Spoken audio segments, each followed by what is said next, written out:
to you. It is thanks to you that the future of civilization is assured. Thanks to you. We're gonna have safe cities, finally, safe cities. Secure borders, sensible spending, basic stuff. And we're gonna take Doge to Mars.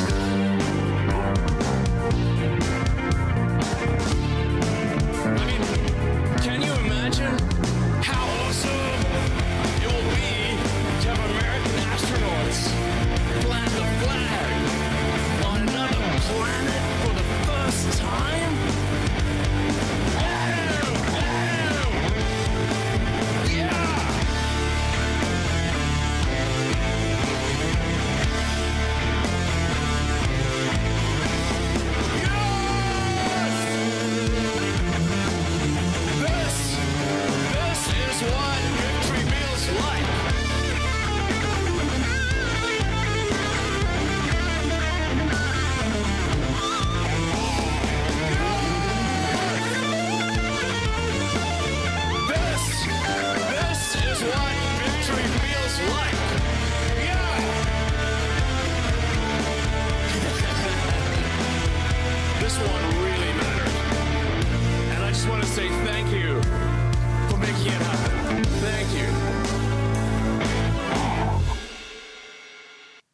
My heart goes out to you. I think that's what he was trying to do at the end there. Good morning, everybody. We got a lot to talk about today. A lot. Oh, my God. It never ends. So, just got done watching Fun Strat. I don't even think he knew everything that I knew about what was going on with what Trump had said yesterday, which just shows how hard it is to keep up with everything. This might give you a seizure. I'll pause this. I wanted to start off with what my goals are for this year. So I haven't changed anything, really. If anything, I've become more aggressive because my goal for the year was $10 to $20 million. I'm a ways off from that. I'm over 3 right now, but I've raised it to 15 to 30. So that's what I'm looking to accomplish. And I wanted to make sure that I shared that with you.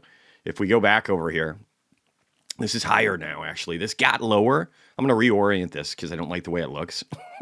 But I got a high of almost 7 million. Now I'm probably sitting, by the end of today, 3.5, maybe a little bit higher. And so I'm probably going to move current over to here, and I'm going to keep the high there, and I'm going to color code this. But yeah, I think that's doable. And I'm going to put a target in here too, because I want to put at least my low target of 15 million, which is twice this chart. So I'm going to reorient this thing. I'm going to try and get this updated tonight, if not tomorrow morning. I was trying to do it today, but my mother-in-law is came back last night. And so came from Panama to here. And then I don't even know if she'll do anything today, but then tomorrow we'll be showing her new car, her new Tesla Model Y, and getting her out and getting her doing things. But I've been busy. That's what I'm trying to say. So let me go back here real fast. And Sean said, funny how people aren't aware that the Model Y is the best-selling car, period, not EV, laughing my ass off. I know, people are stupid. Oh man, there's so much to talk about today. Let me zoom back here. So my goals, if anything, have gotten stronger and larger than what they were before. A lot of tariff-related news, a lot of Trump-related news. I wanted to start off with this because there's this prevailing narrative from everybody that was wrong about the economic doom that was coming, that Trump hasn't accomplished anything and that he's caving. That's the narrative, right? And he did say yesterday, so we got a lot going on. We got Bessent speaking today at 10 a.m., by the way, guys. We got Bessent at a private meeting yesterday was indicating that we're not trying to decouple from China. And that what's happening right now is not sustainable, and I've thought about that, and we'll talk about that more in a second. But then we had Trump later in the day, perfectly timed for the Tesla earnings call. Have I seen TLT?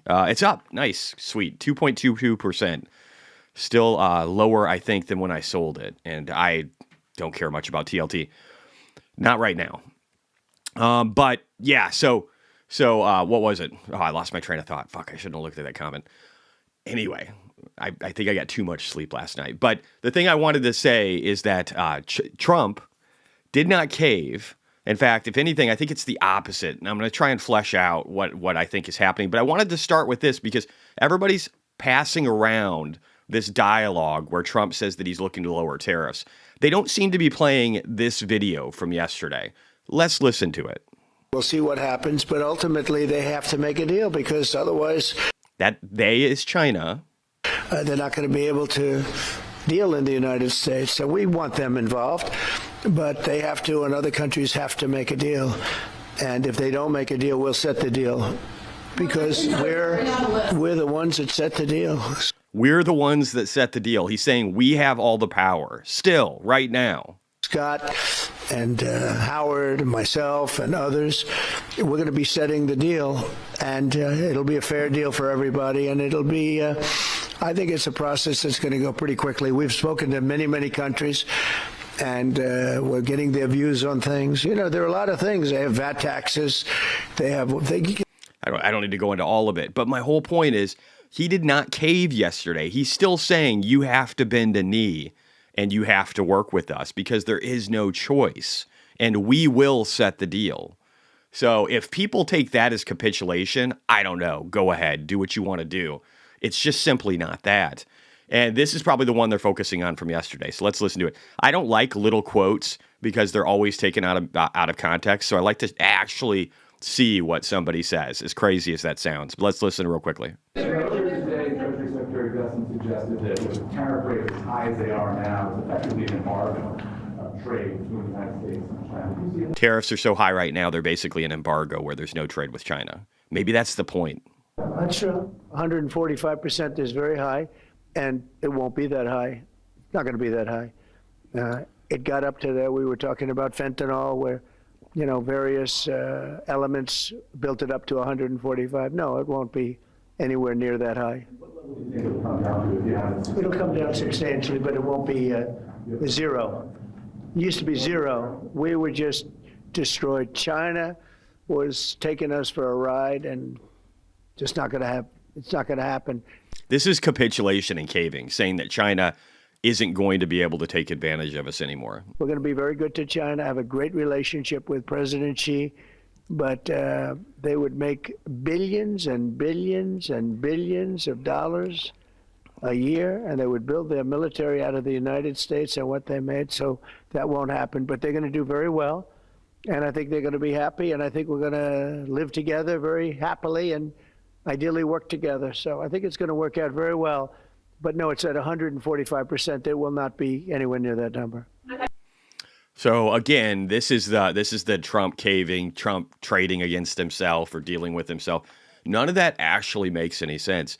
We still have 10% tariffs going on across the world, and people are acting like Trump already hasn't gotten anything out of this. Even though we're looking to restructure trade with the United States and India at the forefront of it, Trump hasn't gotten anything out of this. It just kind of blows my mind how much people want to hate him and think that he's stupid. But it's just not true. People will find this out. You should figure it out sooner. James E. Thorne, Consensus, Wall Street View. No trade deal will be achieved. Max tariffs will be applied. Global economy fully stop. A recession into a depression. Inflation will go to 10%. Fed will never cut. We are back to reliving the 1930s. A financial crisis is about to occur. Sorry, I don't buy into the Wall Street fear. And again, we've been talking about this. I want to go back real quickly into the predictions section of this, if I can find it. Because we've made some predictions recently, right? We've made some predictions recently. And like here, when on April 6th, 2 weeks ago, when I said we're sitting perfectly above the 4-year Bitcoin trend line, and I posted a lot more things after this, right? Saying that this is the perfect bottom for us to bounce. I said that at 77,000. We're sitting at 93,438 today. We're sitting at a level which is interesting too. Because not only did we hit that perfectly, I called it, and I just want to throw that out there. So look, I said, are you seeing it yet? The perfect bounce from Bitcoin at 92,932 yesterday. And we're at 93.5 now. History guy scalps Trump softening a bit, shows he's listening to his trusted advisors. I think this is the plan the whole fucking time. But I do agree that he's willing to listen to really smart people. I don't know how people don't understand this yet. But he's got some of the most brilliant people around him. And Howard Lutnick is a brilliant fucking person. I don't care what people think of him. He's brilliant. And his plan, he's the guy who created fucking Doge and got Elon Musk on board. Scott Bessent broke the Bank of England. Elon Musk is the richest, most powerful, innovative person on earth. Robert F. Kennedy gave one of the most beautiful political speeches I've ever heard on my life when he conceded to Trump and joined his fucking team. All of these people, all of these, Shanahan or whatever, all these people, Tulsi Gabbard, all these people are brilliant, hardworking people. And he brought them all together and put them into his team to change America. And it blows my mind that people don't see how well he's doing. But you know what? That's why I make money and other people don't. Because I can see the things that they can't see, even though they're glaringly obvious to me. But I want to talk about something else here too. So yesterday morning in the show, we went over this, right? We said Bitcoin's now above the 200 moving average. Next steps are resistance at 91, which we hit at the 100 moving average, and we sat on it most of the day. And then I said, and then again at 93,500. Guys in chat, can you tell me where we're at right fucking now? Where the volume profile starts to ramp. I think this is happening pretty close to where I thought we were going to be. And I thought I was being risky here by putting this in here, right? This red line that we're perfectly sitting under right now. If you look down under here, we're perfectly at it. Perfectly. It's almost like what I do comes with some math behind it.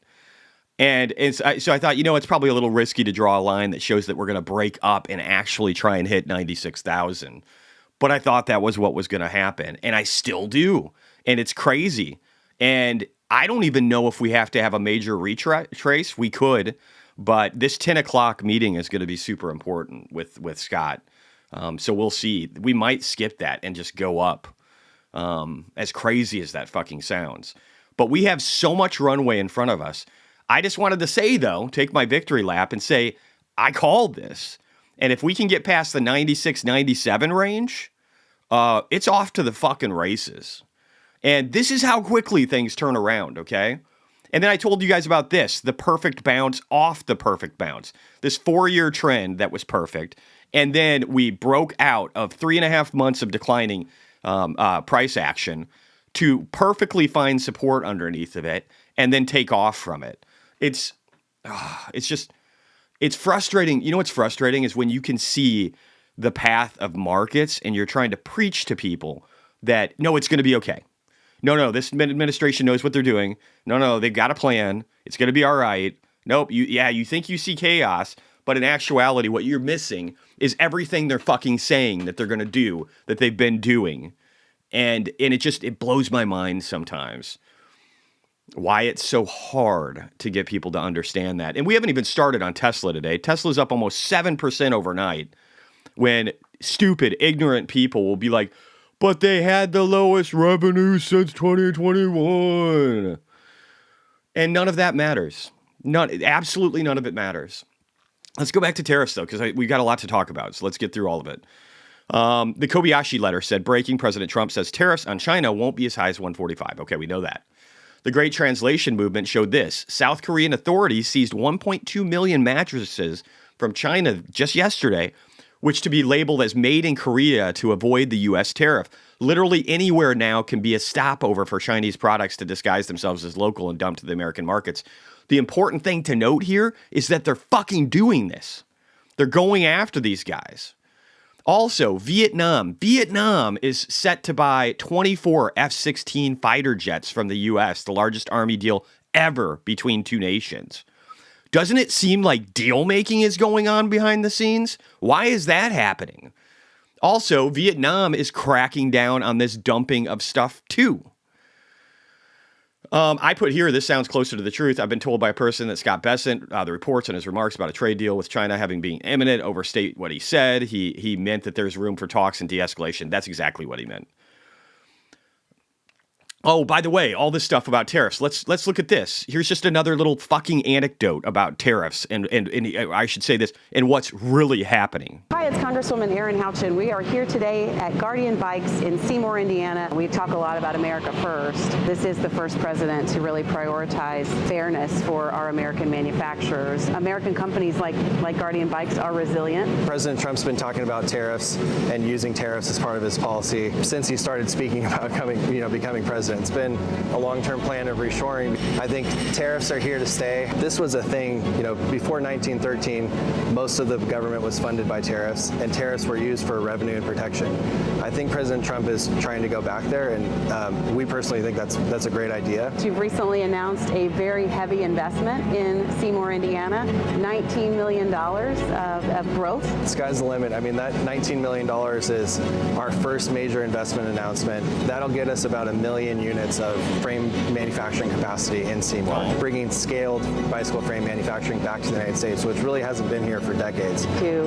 This is cool. This is just another example of the fact that we've got a lot of manufacturing coming back to the United States. Things that people said weren't possible all of a sudden become possible because the people who said they weren't possible don't know what the fuck they're talking about and probably have never built a business, let alone one that deals with international trade. Stubble, thank you. Thank you very much. That's really nice. Make sure to hit the like button. I've been trading for over 35 years, and we're so lucky to have access to Jesse. He's amazing. Thanks, dude. That's really kind. Zero Hedge. Levitt, Vance announcement and on outline with India is a big deal. Progress being made on trade deals. 1 second.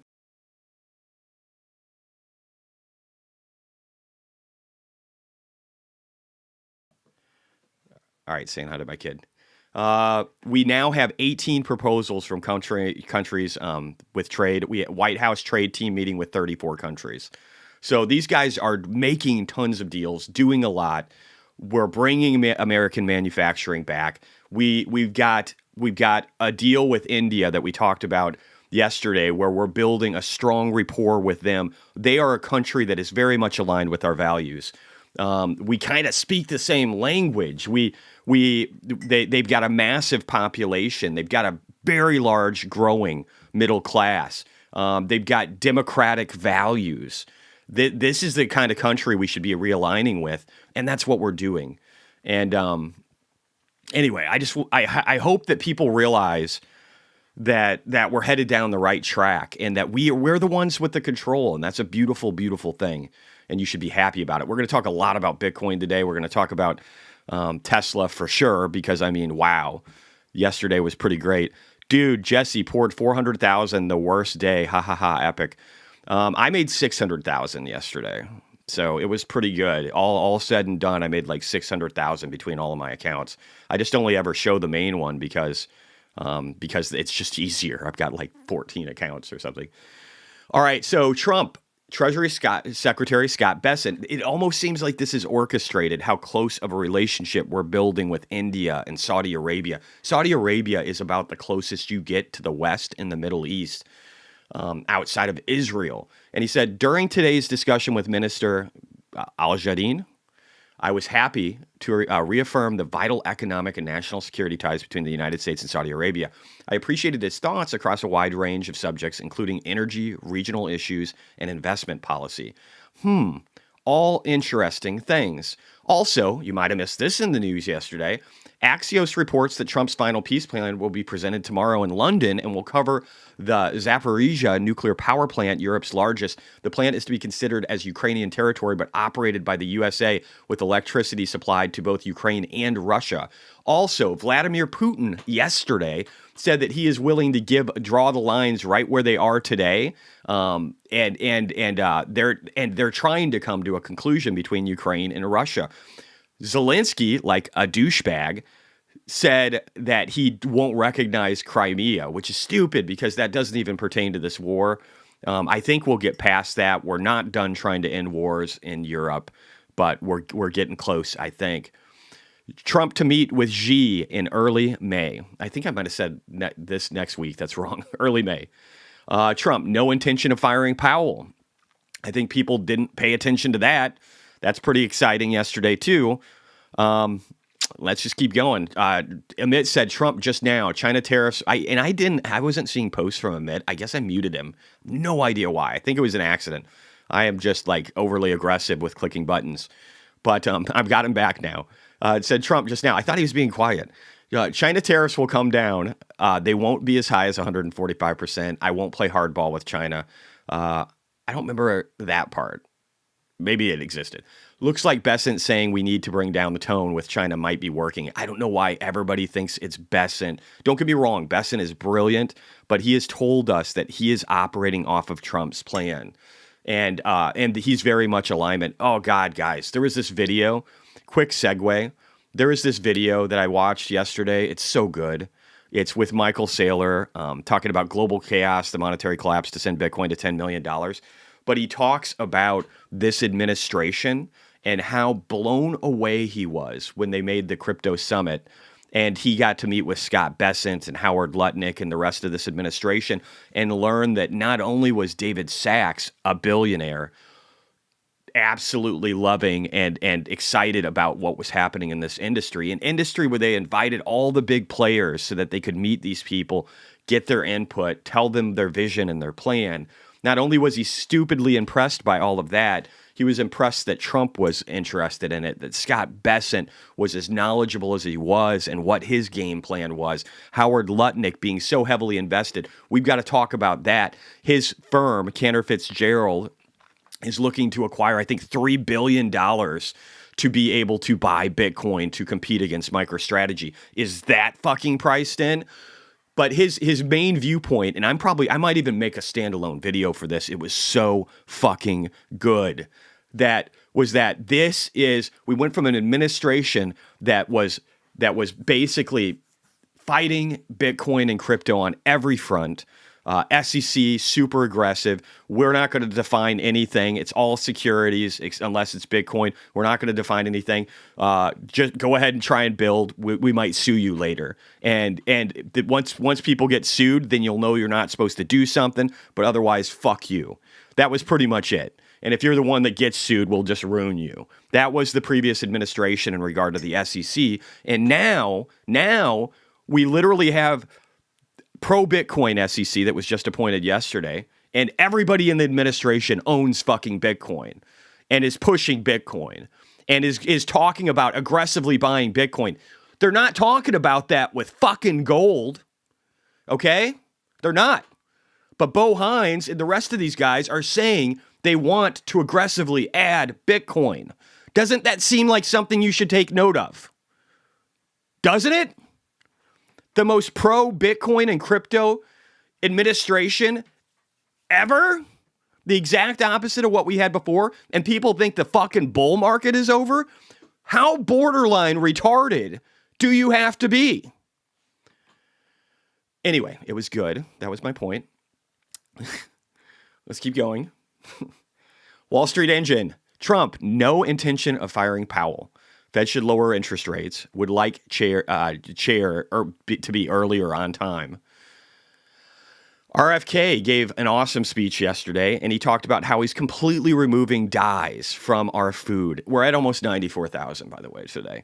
I'm going to make so much fucking money. I could make, if things get weird, I can make $60 million this year.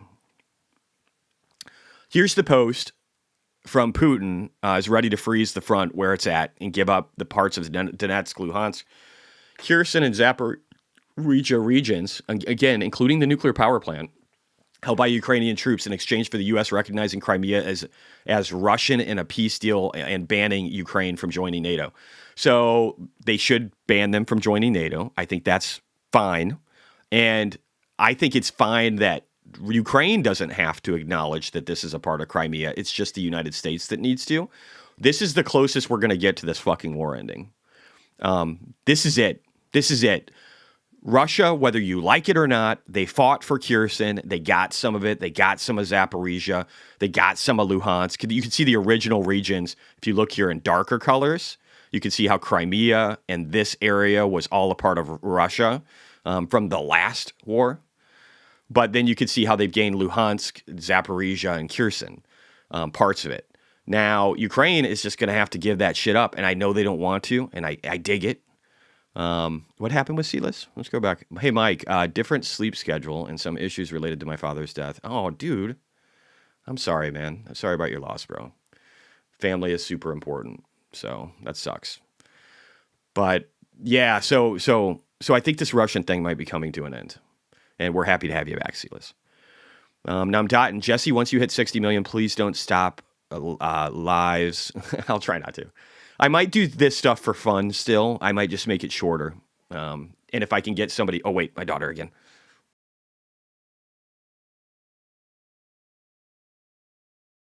All right, sorry. She's officially leaving now, so I got to say goodbye.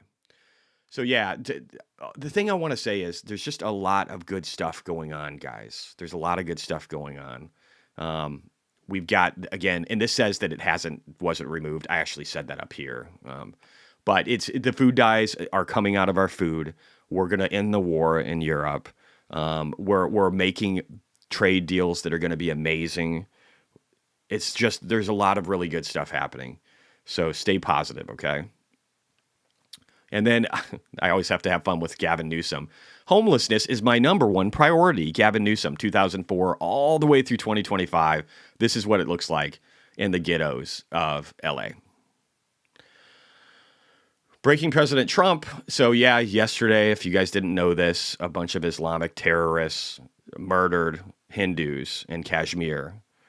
Just because that's what Islam teaches you. It teaches you murder and death and destruction and diddling little fucking children.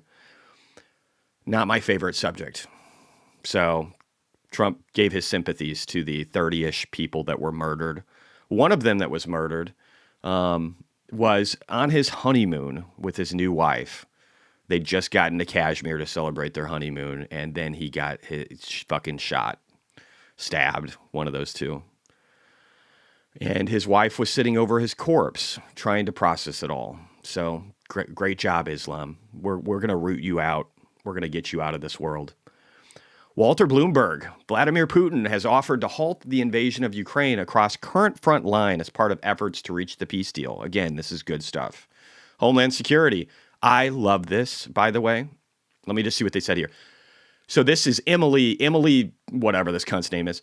Good job, Team America. NBC News. New images could change cancer diagnostics, but ICE detained the Harvard scientist who analyzes them. So they're trying to make it look like we're deporting scientists that are going to cure cancer. What's the truth? Homeland Security is happy to tell you on social media. How beautiful is that? The individual was lawfully detained after lying to federal officers about carrying substances into the country. A subsequent canine inspection uncovered undeclared petri dishes, containers of unknown substances, and loose vials of embryonic frog cells, all without proper permits. Messages found on her phone revealed she planned to smuggle the materials through customs without declaring them. She knowingly broke the law and took deliberate steps to evade it. It sounds like she was trying to perform some kind of, espionage, selling to some other country or company somewhere else. This sounds like a fucking criminal, doesn't it? And yet, again, they paint it as we're preventing cancer cures. It's astonishing. Breaking news: Trump announced that J.D. Vance will lead the negotiations with Iran from now on. That doesn't look good for Iran, guys. And again, this is beautiful. Thanks, man, for posting this. Where are you from, man? Where do you live? He said, our kids just like him, and I think that this video with J.D. Vance, especially talking yesterday, guys, in front of like Indian, I don't know if it was Indian parliament and government, it was something like that, talking about his impressions of Modi and their time together and how America has strayed from the right path and lost its manufacturing sector and hurt its country and hurt its middle class, and how it came to power by opening up free trade and doing all these things, and how India has a chance to take that same path, and how we can both benefit greatly. is just, it's beautiful. It's beautiful, man. I'm really excited about it. I think it's going to be wonderful. Man said, I visited Kashmir last month. All terrorists belong to one religion. It's horrific. It's Islam. We can say the religion. Maybe you can't on YouTube chat, but it's Islam. It's the same people that marry little girls and that rape little boys and that glorify the beating of women if they don't comply to everything you tell them they have to do. What a step back the world is taking. Feminists are taking, these same people that free Palestine, transgender, whatever fucking people are taking, when we allow and condone and support in the name of diversity a religion that is barbaric beyond belief. Fuck them. And if you're Islamic and you're not some crazy asshole, great. Great. The problem I have is the majority of the religion is okay with infidels being slaughtered because their book is disgusting. So yeah, that's just my take. You know how I am. I don't like to show my feelings or express my emotions too much. Unusual whales breaking. Trump administration to announce a plan to remove artificial foods and dyes. We already talked about that. Elon Musk, infiltration of the judiciary throughout the West is the greatest long con of the left. Just talking about how it's insane from this comment. How can Biden let millions of criminals into our country totally unchecked and unvetted with no legal authority to do so? Yet I, in order to make up for this assault to our nation, am expected to go through a lengthy legal process separately for each and every criminal alien. As usual, two different standards, only leading to the complete and total destruction of the USA. Make America great again. I 100% agree with what he just said. Just in, India puts a 12% tariff. We talked about this yesterday on Chinese steel. Vietnam did the same thing. Isn't that interesting? Vietnam, who we're making the largest ever military deal with, is doing the same thing. And then we've got countries all over Southeast Asia that are working to be able to identify Chinese goods that are trying to be relabeled and then prosecuting people who are doing that. Yeah, so I love this, though. I'll wait for the tweets that say that Modi doesn't understand economics and how trade works because he's applying tariffs. Anyway, there's so much good stuff in here. There's so much. I'm going to stop there for that one. And I need to go back. We're going to go back here. I want to go to Tesla, but I'm probably going to go to Bitcoin because there's just so much to talk about. Kashmir news is sad. Modi got to team up with Elon and Karp for defenses. I agree. He needs to. He's got a tough road because Islam has infiltrated India in a fairly large way. And again, it's all over Pakistan. There's a reason why these countries separated years ago, right? And then Pakistan are made to be the heroes. If you look at this, there is literally a Marvel TV series with a young lady in it, a follow-up to Captain Marvel. I forget the name, but they basically she's from Pakistan, and they go over this whole thing showing how these people had to move and what they were subjected to. But in the end, it's the Islam are the heroes, right? Isn't it funny? Why are we glorifying them? Why are we putting them on a higher pedestal than Christianity, something that we were founded off of? I'm not even religious, and I can see how stupid this is. All right, anyway, Bitcoin. Let's talk Bitcoin. Let me read a few comments. I live in Dubai, UAE, but born in India. Cool, man. Fucking awesome. You sound like you're so crazy. For a 19-year-old kid, dude, I shouldn't say kid. You're a man, obviously, right? But when you're 47 going on 48, 19 seems like a kid to you. You kind of like, that's a good era of life. But that's so cool. The fact that you're 19, you're investing, you're as active as you are and like the politics, macro outlook of everything on this earth, and you moved to Dubai because you obviously saw opportunity there. Yeah, dude, I bow down to you, my friend. I was not that ambitious. I was probably high as fuck at 19. JT, just had dinner with an old friend and her daughter that attended school in Boston. After dinner, her daughter said, "Hey, is Uncle JT like a Trump supporter?" Awesome. Kashmir, news is sad. Modi got to team up. Yep, we saw that one. Mike says, thanks for joining us every morning. Man, Mahindra, we can learn from you. Yes, exactly, dude. 19 years old and more inspiring than myself. I definitely, we all can learn something. Unfortunately, I can't go back in time. That's the one thing I don't have. Miss Marvel, yeah, exactly. Yeah, and it died like everything. It died like everything that they've done recently. All this Marvel stuff, all this Disney bullshit. Man, Mahindra, thank you, Mike. Matthew Purdy, I was high most of my 20s and regret none of it. Yeah, you got to have a little fun.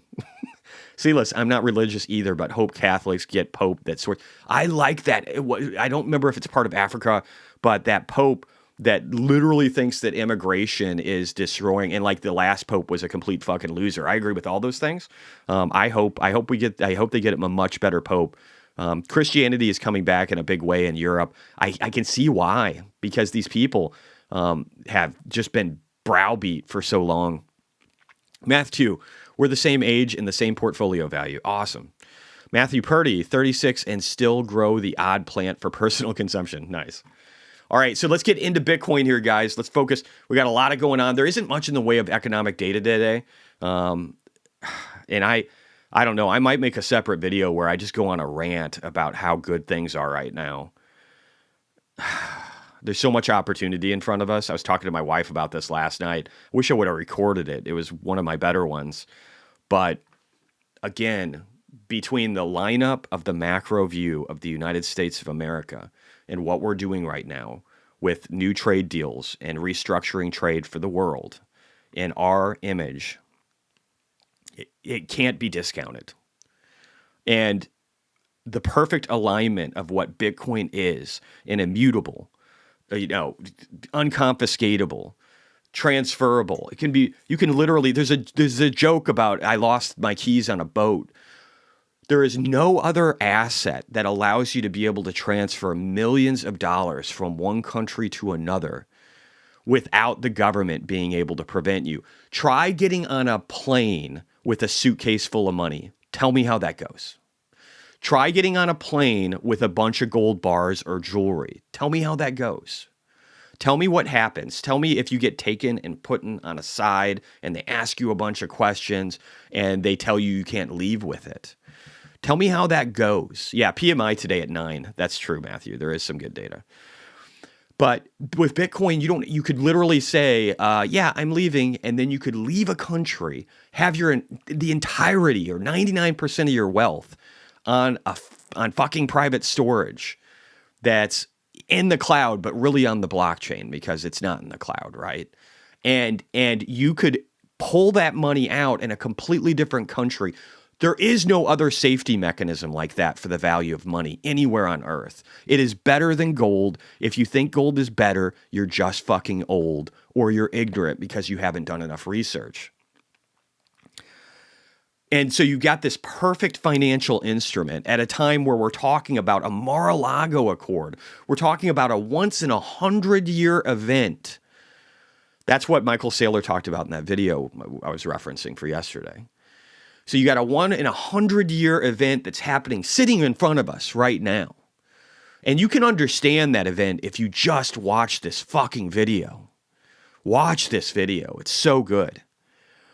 But you're at a 1-in-a-100-year event where we're restructuring global trade in the order of the United States of America and democracy and freedom and freedom of trade at levels where there's less restriction, there's less VATs, there's less of all these things to allow competition to flow freely, because when that happens, when you take away all the obstacles that allow what should happen to happen, and what do I mean by what should happen? Tesla should be the biggest auto company in the world. Remove the barriers. Let them just do what they're doing so that they can spread quicker like a fucking disease, but in actuality, it's the cure. Allow businesses that provide better products to win without government interference, trying to prop them up or trying to dump on other countries of the world. When you remove the obstacles and you let technology and Bitcoin thrive, we will go on along for that ride. Okay? And everything we're doing is geared towards that. And we're winning. We're winning. And the fact that people can't see that, Howard Lutnick said something the other day that stuck with me. It said that I don't suffer fools. And I've had to think about that a lot. I don't mind if people are uneducated and curious. But if somebody wants to argue with me, like yesterday, a paid subscriber, this person's paying me $5 a month, right? To argue with me about how Amazon had real value back in the day, but Tesla doesn't now, bye. I don't even have the time to explain to you how fucking retarded you are. I don't care. I don't care. And it's not me trying to be mean. I just don't have the time to waste on people that don't want to find the truth. I don't have time for that. And I'm not here to fight with people. I'm going to try and display what I believe to be the truth, and I'm okay with input. But if you're stupid and fucking way off base, I don't deal with that well. Okay? So I apologize. But again, we've got this new world order being formed with the USA and India at the top of the list. We've got Bitcoin. Yeah, no value. Like, oh, hey, their financials don't look good enough. They had the worst quarter since 2021. All this stupid shit. Oh, yeah? The stock is up 7.2 fucking % today. So all you guys who can't figure out how Tesla is doing so well, hey, maybe listen to the people who actually know shit about the fucking company and its future and why it's being valued at what it is. Doesn't that sound like maybe something you should do instead of being like, lol, Trump is so crazy and Elon Musk doesn't even have a valuable company. I don't get it. I don't get how people can be so fucking wrong and yet have so much conviction in their ignorance. Pisses me off. But let's keep going. Dan Ives, such a flip-flopper. He is, really. But he did get his way. And to be clear, guys, Musk did not leave Doge. We'll talk about that. He said he's going to be in it until Trump is done with him. But he's taking a step back to focus on other things because that's what the market demands. And that's what he should be doing anyways. He built up his team. They wanted 200 little pods of Doge people working together to eliminate government. And they're pretty much there. But this is amazing. So Cantor Fitzgerald, Tether, and Bitfinex. So you got this company from Howard Lutnick that's looking to really invest in Bitcoin and try and be a MicroStrategy because they know it's a bank. And you got Tether, the biggest U.S. stablecoin provider on earth, and their partner Bitfinex, looking for a multi-billion-dollar Bitcoin acquisition vehicle that will absorb billions in Bitcoin. Financial Times. The vehicle called Cantor Equity Partners raised $200 million in January and will use the cash to create a new firm called 21 Capital. Why 21? Can somebody in chat tell me? It will receive $3 billion in Bitcoin from the other cryptocurrency investors and trading firms, according to the People. Tether would contribute $1.5 billion of Bitcoin, while SoftBank, Japan, Bitfinex will contribute $900 and $600 million, respectively, the digital currency the People added. Tether and Bitfinex are owned by the same parent company and share some of the same leadership.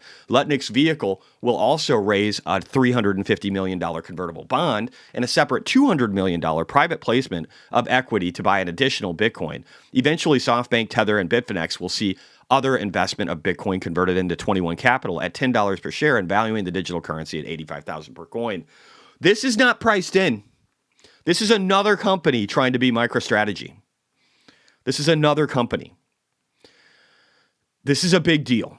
This is the commerce secretary of this fucking country. Is anybody connecting the dots? Matthew Schultz, this is the guy everybody was shitting on a week ago. Now they're telling him what a great job he's done because CleanSpark is up 21 fucking % in 2 days. 24 hours, really. He said, yes, I recognize that there's a certain recency bias, but sooner or later, everyone will reach the same conclusion. Bitcoin is hard money, non-sovereign, hard cap, decentralized, peer-to-peer. It's perfect. Miners are the foundation. Tick-tock, next block. And again, let's just look. He's basing this off of this 43-second clip from Bloomberg. What do they say in here? Breaking away from tech stocks at a pretty good time, trading more. Sorry, it's really low. Just in time for gold to rocket higher. You can see that physical Bitcoin gold is up about 9% over the past month in April alone. That has dragged Bitcoin higher, especially in the last couple days. Bitcoin acts like safe haven, recently decouples from tech stocks, follows gold. And now gold is down 1.69% today, and Bitcoin's up 0.41 after doing better than gold yesterday. Just like I said it was going to fucking do. Did I not say that? One second. We got to go back to something here, okay? Let's see here. We got stuff. We got things. We say things. We say a lot of things. But let me see. There's got to be one in here somewhere. Let's see. Gold. Here we are. Here's a post about gold. April 16th. Roughly, 1 week ago. 1:31 p.m. Gold just hit its second highest monthly RSI level in 45 years. 45 years, going back to 1980. This trade is coming to an end. I said this at 33.38. We're at 33.22 today. I highly recommend people start lowering their exposure and look to reallocate towards something like Bitcoin. Remember, these two take turns. And from a technical standpoint, BTC is ready to rock. So again, what were we looking at, Bitcoin? Mara's breaking out. That seems like a big deal. CleanSpark is getting ready to break out of a massive downward trend line that started for this one. This is one of many. This is one of many downward trend lines for CleanSpark. This started in November of 2024 off of one that started over here in February of 2024. So, and here's where we are. And we're nuzzling up against this trend line. This is that area where I said, hey, we need to break it if we really want to move some more. We've got runway to almost $10, guys, on CleanSpark. $10. $10. Just sitting in front of us, screaming, I want $10. It's $9.09 today. Do you think people will get excited about CleanSpark when we get to 10? Really, the volume, if we go back here, let's go back. It's sometimes good to do that. We're just looking at the volume profile. We don't give a shit about the stuff over on the left. In fact, I'll do this. We'll do it like this. We'll bring this down. We'll wait for the volume profile to generate. Some of this I'm just going to take out because it wasn't the same company. So some of this price action we just don't care about. Jesse, I think there's a correlation between your energy levels and that t-shirt. Is there?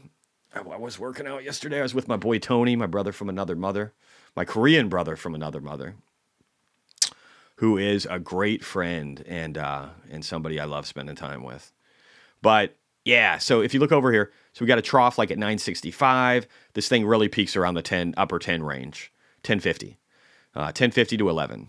If we get above 11, then we need to get above 12. If we get above 12, we've got a massive gap that gets us to 15.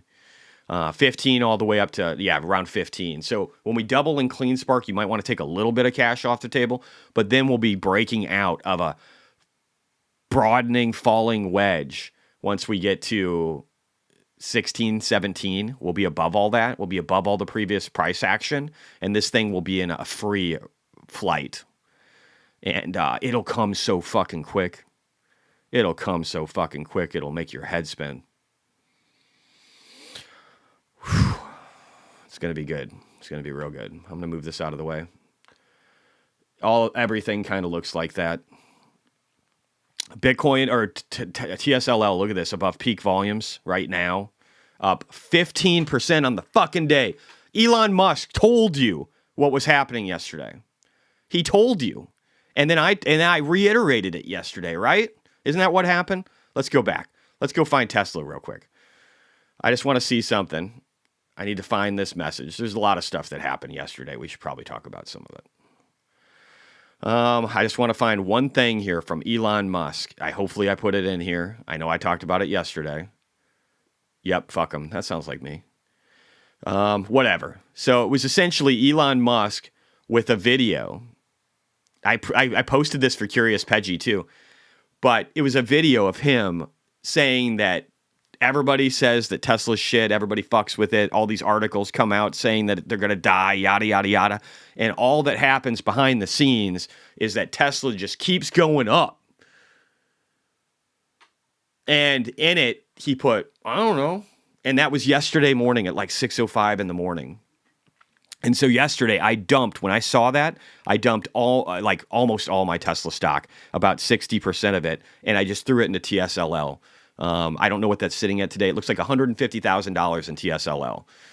And that's before the market opens. So we got 15%. So let's say about 20,000 more. So 165 something. I don't know. A lot of money in TSLL now, along with my Tesla stock. So I'm sitting probably at $250,000 in it, maybe more.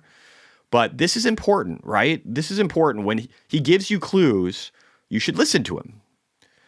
And I'm glad I did, because I'm up. Tesla's up 7.5% this morning, and I'm up almost 16% on TSLL. So thank you. Thank you, Elon, for telling us what's happening.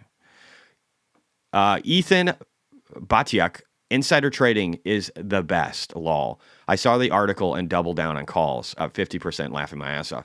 Yeah, and it's not even like I'm not an insider, but we literally get him in some obscure meme way telling us that we're going to make a bunch of money. And you just have to listen. You just have to listen. It's that easy. All right, let's keep going here. So we got the world transforming. Fejua, this again, the Blockwork forward guidance guy. I need to remember his name. Insane. I'm all out of my gold that I've been long for months now. BTC is the play from here. We looked over that big long article and went through that yesterday, guys. Oh, you had iron calls expire worthless. That sucks, dude. That's why I go for longer dated stuff. I've got iron calls, but my iron calls right now are November 21st to 2025. So mine are much, much sooner. Or have time, I should say. not much sooner. The opposite of that. So I've got that kind of thing too. I've got staggered ones for CleanSpark. I've got stuff that goes from July between 25 and 37. Those could turn to dust, but honestly, people might speculate over the short term, and I might make a lot of that back. But while I'm waiting on that, I've got CleanSpark $20 September strikes that are probably going to scream a lot. As those get to the strike price, I'm going to get rid of them. And then I've got November 20 strikes too. And if those get above the money and end up making a bunch of money, great. I've got 306,000 in that for CleanSpark. But I've still got the July 25 strikes. And if I think CleanSpark can get to at least 15 very quickly, I should make a lot of money off of those. And I think those can turn into something, but I'll start to unlever from that. There's millions of dollars that are going to be made. I think I'll be between 7 and 10 million in the next couple of months. I'm very excited about it. Maybe higher. Walter Bloomberg, White House. Trump wants to see dollar remain as the world reserve currency. I said, give us Bitcoin bonds. If you do that, America will see its debt load compared to GDP growth start to expand in a direction that we want to see. And at the same time, guys, we can be in U.S. treasuries that are safe and guaranteed in a country that's getting better and starting a golden age while having access to Bitcoin. How fucking great would that be? This is like the ultimate. This is what you buy at the bottom of what you think the next Bitcoin cycle to be. You buy this because you get all the upside, and yet you still have a cash. Well, I should say maybe on the way down, because that could take 6 months, a year just to bottom. And you buy this and you get paid. You buy MSTY and you get paid. You buy Strike, you buy Strife, and you get paid. And then you use that money to buy the dip and lower your positioning on it. And I found out something, guys, that I needed to let you guys know. So you know how there's things like MSTY that pay dividends? If you do this within an IRA, they automatically give you more stock because of the way it's looked at from a tax perspective, at least in the United States. Tell me if I'm wrong, Chad, but this is what I'm finding when looking it up and listening to Grok and a bunch of other resources. So that's great. So you don't have to worry about getting cashed out, which makes sense because you don't pay taxes on an IRA or Roth IRA, an IRA of any kind, until you withdraw the funds. It's not the active trading, which is what makes it such a great trading vehicle.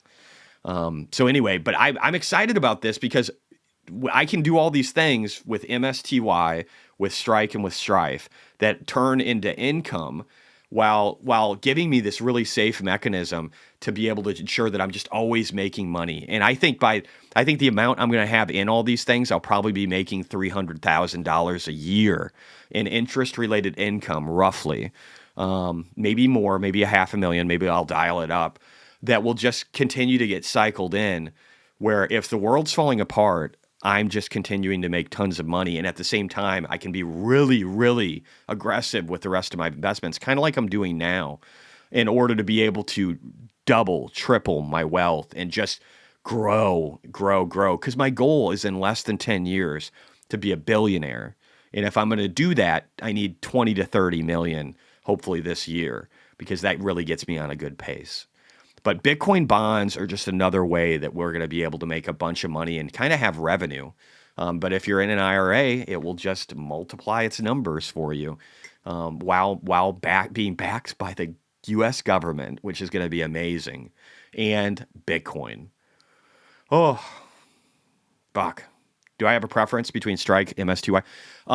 So from a risk standpoint, Strike and Strife are much safer because they're actually tied to MicroStrategy, whereas MSTY is just a separate company running derivatives that could blow up if they don't do a good job. I think they're pretty decent, but we've seen some really crazy slippage on the way down.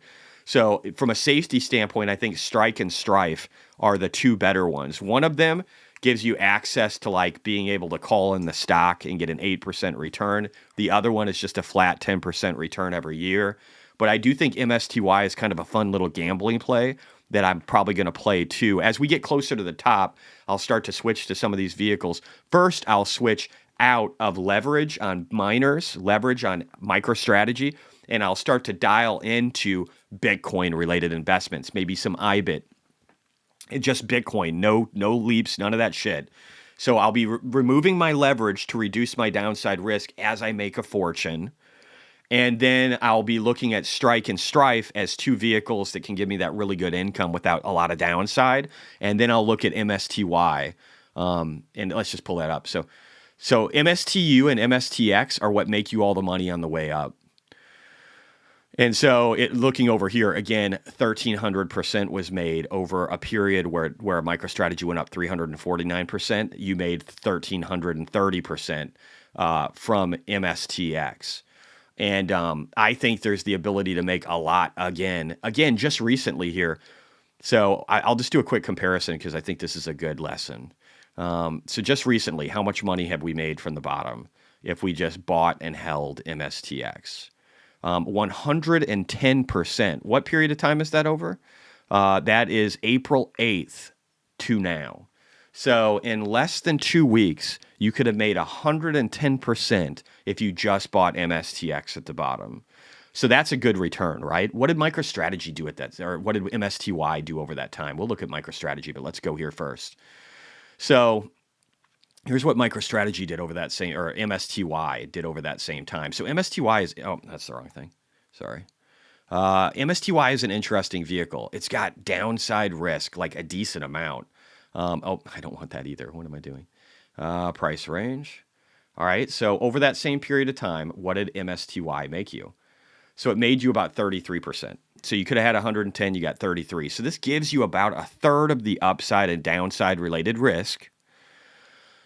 But you get dividends, and the dividends are huge when the stock is really high. Like if you look over here let's say when it peaked over here in November of 2024, let's just look at that. What did the dividend look like before it? $4.20, and then it was $4.42, and then it was $3, and then it was $2.22, and then it was $2, and then it was 1.378, and then it was 1.33. The next one's probably going to be closer to 2. So you get, as this thing's falling, you lose some of the downside risk. But again, you're losing upside, but you're also getting these dividends that are getting paid out. So as we get to the top, you'll get really fat dividends on MSTY. So I might convert some of my stuff out, and instead of just going into straight Bitcoin, some of that will be allocated to something like MSTY. Because of those big dividends that are getting paid out along the way, that kind of reinvesting, ensuring that even if you do drop, you still gain back some of your losses.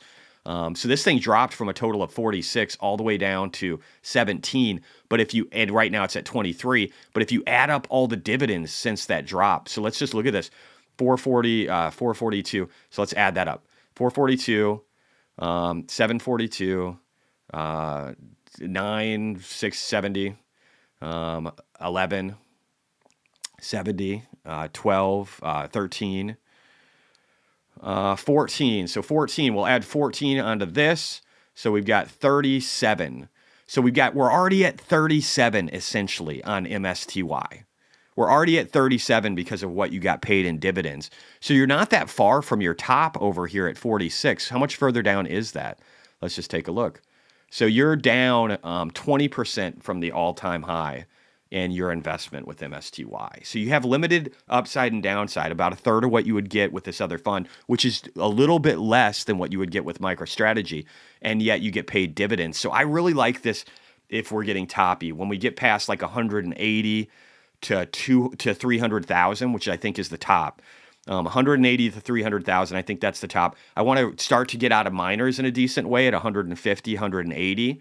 And then if we hit 200, I'm probably out of miners completely or close to out of it completely. And then maybe I'm looking at MSTY and I'm looking at Bitcoin related investments to ride the rest of that last leg up, along with a bunch of other things like Tesla that are going to be very important. So, and I'll do a separate video where I do the comparisons between MicroStrategy, Strike, Strife, MSTY, and MSTX and MSTU. I should probably do a video of when these tools are best used. If anybody's interested in that, throw out your comments in chat. 1 second here. Let me just, while we're doing that, I'm just going to look. We're going to look at the heat map for this morning. It's about 7:49 right now. And let me just move this to pre-market, and then I'll get caught up on chat. Does she just not shoot low? No, I don't. I think winners try and make goals that other people deem impossible, and then I think winners work and fight hard until they make those goals happen. And I'm a winner. I'm no Elon Musk. I'm no Donald Trump, but I will do well in my own right. I'm going up a ways here. Vimmel said, "Hey Jesse, Vertiv, an AI data center trade, still alive. SMCI. SMCI is up 7.75%. I have here. Let me just pull this over. I guess we could look at some of this. I'm already positive on my Mara trade, guys. Look at this fucking shit right here. I have 646,000, probably more than that this morning on my Mara trade already. I'm up 14% on Mara. I'm still down on some of these others, whatever, it doesn't matter. But again, I've got Iron in here. I've got about 60K on that. That'll probably be positive today or tomorrow. SMCI, I'll get back to positive on this. I've got 230 contracts for a 120 strike for December of 2026. This is a long haul, motherfucker. And that is roughly a little less than 4x, about 280% from where we are now in the price. I've got 530,000 in just MSTX, up $224,000, probably more today. I've got the TSLL I went all in on. And so again, I basically took Tesla stock I was down 9% on and then went all in on TSLL. And I'm up 2%. This doesn't include the 15, 16% that I'm up today. So it just all looks beautiful. And again, I've got September's and December's because I'm not 100% sure on the time frame for this, but I want to be able to sell the stuff that's doing really well. And Iron, I've got 1,800. Look at all these contracts, guys. 6,300 contracts, 1,800 contracts, right? So that's over 8,000 contracts just between those miners. 4,800 contracts, 4,300 contracts, 1,000 contracts, 4,200 contracts on CleanSpark. Needless to say, I have maybe 20, if you look at all the miners, what is that? 6, 10, 20, 2,000. Yeah, 20,000 plus contracts on all these miners over different time frames. I've got SMCI as a bet. I've got Tesla as a bet. I've got Cypher as a bet. I've got really a decent amount of SOL, like 150,000 probably in SOL between this and the SOL that I own. I've got RG as a bet. And so I'm heavily geared towards making a lot of money off of Bitcoin. Heavily geared. But Vertiv AI data center, I'll look into Vertiv. I've got to take some lists down. I'll try and do that. Ite, I'm so ready for it to break out again. Nick, do CleanSpark already have a date for the earnings? Does CleanSpark have a date for the earnings? I don't know if they do. I don't really care at all. It doesn't even matter. But I will do them. I'll do Mara earnings. I'll do CleanSpark earnings. I promise you that. And you know what? I'll just pull it up real quick to tell you. Let me just find real quick here. Earnings, at least on TradingView, it's May 7th. So we have about 2 weeks until earnings on CleanSpark. And then let me look over here for Mara. And I'll do Iron too. May 7th as well for Mara. Wow. So I'm going to have to, we'll see. These probably change. Usually they try not to stack at the exact same time. If it's, fuck, I want to see both of those. I'm probably going to have to, I've got to figure it out. I'm going to have to record one and then watch one live and then do the other one later because I want to see both of them. And then May 7th, it says too for Iron. I can't imagine all three of those are firing on the same date. Let me pull up over here and see what the earnings calendar looks like for that week. Just 1 second here. Oh, that was maybe it. Oh, here we go. Nope, over here. CleanSpark, May 8th for CleanSpark. It says Mara, May 8th. Coinbase, Flux, Hut 8, Shopify. Shit, I don't know. I'm most interested in Mara with CleanSpark coming next. So I'll look at. We'll figure that out. And let's just pull over here. Let's go back over here and just leave this up while we're waiting. Just an amazing day, guys. Remember all the people that thought that we were on the edge of a depression. Remember those people. Nick Holey, they have no conviction. They have no understanding of what they're talking about. Nick Holey, does CleanSpark already? Oh, that was you. LW Crypto shorts will be toast today. So much toast. Ethan, insider trading. Yep. Not insider trading, just the man giving signals, obscure signals that you can make a lot of money. Ethan, and every time he does, I listen to him. If he tells you the stock's overvalued, it's overvalued. If he tells you it's undervalued or that it gives you any hint that the company's going to do well, you listen to him. Just do those things, and you'll make a lot of money off of Tesla. Silas, I had Iron called. Oh, that was you. Sorry, man. Ethan, yes, yep. It's like the Trump now is a great time to buy. Yes, exactly. When they tell you the truth, believe them. Gemini Knight, big gaps in miners pre-market. I know. I don't even care about that. MSTX or TSLL? MSTX. Jay Strez, do you think Trump... Actually, that's going to be... I don't know. They're both fucking great. Own them both. I do. Jay Strez, but MSTX will probably outperform over the short term. Jay Strez, do you think Trump did the China tariff announcement while Tesla was announcing their earnings as a favor to Elon? I don't know. Matthew Purdy, what are your Iron SPs? I think I just showed them. Silas, I think the 4-year cycle for BTC, and don't all jump into the shit that I'm in, guys. Huge disclaimer for options. Watch my Option 101 trading video. They're dangerous. You're not going to like me in regard to options because I'm going to dial out of all of them, and I'm going to talk about how dangerous they are as I make a bunch of money. So I'm going to be dialing back, and I'm going to be talking about the dangers of options. And the only way I'll be using them is as a hedge. And so my views are going to really shift, guys. My views are going to shift a lot. And so hopefully, and it's not my views shifting, it's just the timing of what needs to happen shifting. And me not focusing on options because I don't want people to get wrecked. I'll be the opposite of what I've been. I'm the biggest bull when it's applicable. I will be the biggest bear when I think that appropriate time has come. And I will be warning and I'll be dialing out. So you'll know that along the way. I don't know if I went back further. Let me see. T-Bond. I owned MSTY for months. Average cost is about $5 per share after all the dividends and reinvesting. See, I think MSTY will be great near the top.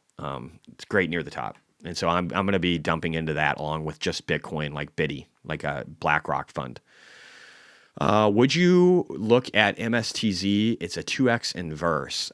Maybe when we're at the top as a hedge. That's only depending upon the math, though. The math has to be good. If it's not good, if it's good and I could get get it, you know, the 2x inverse and not really have to plan a contract and be able to protect myself against downside risk where I can turn that into, you know, income to buy the dip. Because whenever you reach the top, guys, there's always a huge drop, maybe 20%, 30% over a short period of time. And it's probably going to be like in the 20s, 20 plus. And it looks like a normal bounce, and you can still buy that dip and then determine whether or not you think that it's over, but still get basically kind of the top as far as price action. So I would use a leveraged fund when I think we're near the top, like a 2x inverse. And that way I would have more money for when that dip comes. and along with the cash positioning I have and maybe other investment options, I would buy that dip aggressively. Then I would leverage from it and move just into, some other things or maybe just Bitcoin, just to ride that wave and get it to where I'm maximizing my total returns while reducing my risk at the appropriate time. Amit, I feel like there's no bad news left for the market to digest. What happens when there's no bad news, guys? What happens when there's no bad news? I can tell you what happens. We get this. We get 20s on the VIX. We get a declining bond volatility index that stayed within the range it needed to stay in, and it really has a crazy wick, one that signals more downside price action over into here to the 70s. And we've talked about this numerous times. I don't have all this data in here. But if you look at where the bond volatility peaked out last on March 20th, what happened after March 20th? You made a shit ton of money. The bond volatility peaked over here at one of the highest levels in history on March of 2023.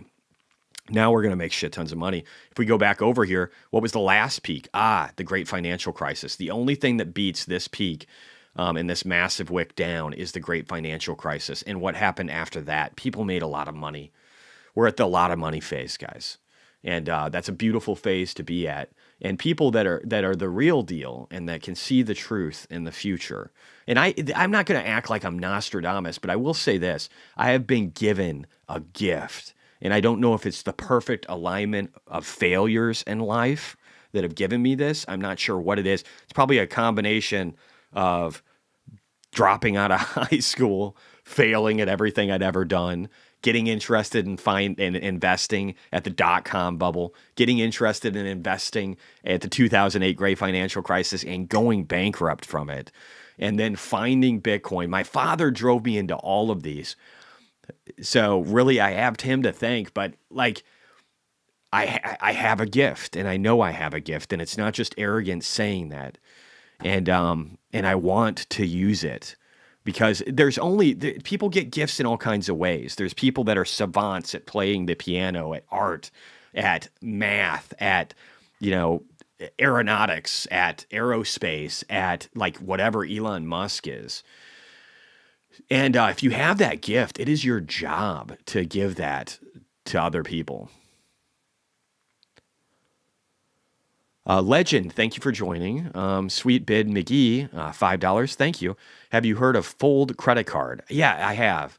I think that sounds really cool, and I might get one of those too. The Robinhood card, though, with 3% cash back, 4 or 5? I don't even know. It's a lot of money.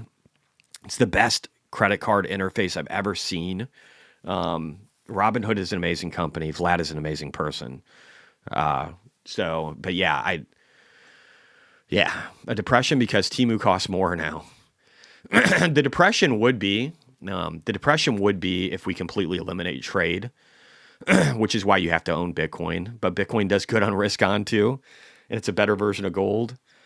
So the depression could have happened, and I would have, if that's what it meant it took to decouple from China and make it to where we stand a fighting chance in this new age where freedom still exists, capitalism still exists, and we're trying to be a better version of ourselves, then I would have been okay with that if that's what it took. But I'm glad it's not taking that, because why is it not taking that? Scott Bessent's telling us it doesn't take that. Trump is telling us it doesn't take that. He's telling us essentially, here's what I think he's telling us, and I think this is really important, so I want to speak to it. I think Trump took China to the abyss. He took Europe to the abyss and said, here it is. Here's what 2.5 weeks of reduced trade, if America isn't buying, looks like. And for China, I think they get the best lesson of all, because they get the don't go to war with Taiwan lesson while we're restructuring trade away from them, but still taking the pain away, because I do believe that their economy would collapse and that Xi would get overthrown, or he would have to invade Taiwan. Those would be the options. And so we've taken them to the abyss, and we've shown them that this doesn't work out well for you. It doesn't work out well for you. and it doesn't work out well for anybody. Do you want this? Or can we dial it back and you give us concessions and you stop dumping into the United States and we have fairer trade and we'll lower these tariffs significantly? You can decouple from us while we decouple from you. You can reduce your manufacturing while you balance your economy to be more consumer-based, to take advantage of all the infrastructure you've built and try and prevent yourself from going into a Great Depression. And while you're doing that, we'll build out manufacturing and we'll find balance between the two of us where we can coexist in this new world. Or you can stare into the abyss and see if you make it. That's it. That's what we've done. And for all the stupid motherfuckers who are going to say that Trump caved, even though he's telling China, you have to make a deal with us. You have no choice. We are the people that will set the deal. And we'll lower tariffs, but you have to deal with us. And now there's a meeting in May. And they'll tell you that Trump has accomplished nothing because they're some of the most ignorant, willfully ignorant and stupid people on this planet. And I don't care what their fucking credentials are. I care whether they're right. Strategy blackout period beginning today. Cool. Have I changed my mind? No, I haven't. I made 1,800% off of. So a history guy scalp said, have you changed your mind about hood leaps? I made 1,800% off of hood leaps. I'm good. I do think this, though. I think after I make just really, really wicked amounts of money, I will own Hood stock. I will own Palantir stock. I will get back into the things. Hood, I rode that so fucking well. I could have done better, yes, but I made 1,800 fucking %. Palantir, I only made 600%, so I'm a little embarrassed by that. But with Palantir, I will own a bunch of that too. Palantir is still up from the bottom about 1,600%, 1,580%. I still don't love the PE ratio associated with this stock. It's much higher than Tesla's, and forward PE even. And so I don't love that. And I still think that this one could trade for a while, but I'm going to buy stock in Palantir near the end of this. I'm going to buy stock in Hood near the end of this, and maybe some other companies, probably maybe some NVIDIA too. There's going to be some companies where I just own them as a base trade, and I'll be doing that. And then again, like some bond related, income related things when I believe we've gotten toppy and I want to be more conservative and I want to be out of leverage, I'll do those things. Palantir could break 100 easy today. Yeah, totally. I don't even know that it's done. It's in parabola, but if gold is any example, it can still go. I mean, it can still go up here to the hundreds. It could be in the hundreds. I don't think. Here's the thing: if it doubles, you made 100% from here. I think there are other things that can give you a lot more than 100% right now. So I think it's kind of a waste to be in Palantir right now. But I do think people that have held it have done really well. And I will probably own at least $1 to $2 million off of it. I need to own Anduril. I want to own Anduril. I want to own SpaceX. I want to own XAI. I want to get all of these companies in my repertoire and my portfolio here when all is said and done with Bitcoin. Think NVIDIA earnings are going to be bad since US? Yeah, I think it could be. I think there's still opportunity to find NVIDIA. So that's why I'm happy I'm in SMCI, even though I think it could get dragged down by NVIDIA. I've got until December 2026 for that shit to play out. And I do think that if NVIDIA does get dragged down, maybe it won't, their earnings might not be too bad. What I worry about is if they do miss earnings, even if they don't, what's their forward guidance look like when we're trying to axe 46% of their sales because they go to Asia or China? It's going to be interesting. It's going to be really interesting. Did you already talk about the Cantor Fitzgerald SoftBank? Yeah, I did. $3 billion of investment coming towards Bitcoin. I don't know. Do you think that's a big deal, Sawyer? Do you? I think it is. LW Crypto Shield is a need B. Trying to understand that Shield. Is that another stock? Christopher Campbell, or is that like one of the technologies? Christopher Campbell, I'm in the process of getting accredited so I can buy Anduril. Awesome. Yeah, I got to get my shit together for that. Fundrise is a passive way to invest, and Anduril as I need to figure out what the best version of that is. I want to do some really good due diligence and not have to learn the hard way. C-List, YouTube censors any comments with China so heavily. I know, right? Tyler, has GME bought yet? No, they haven't either. There's countries, there's the U.S., there's the most pro-Bitcoin administration ever.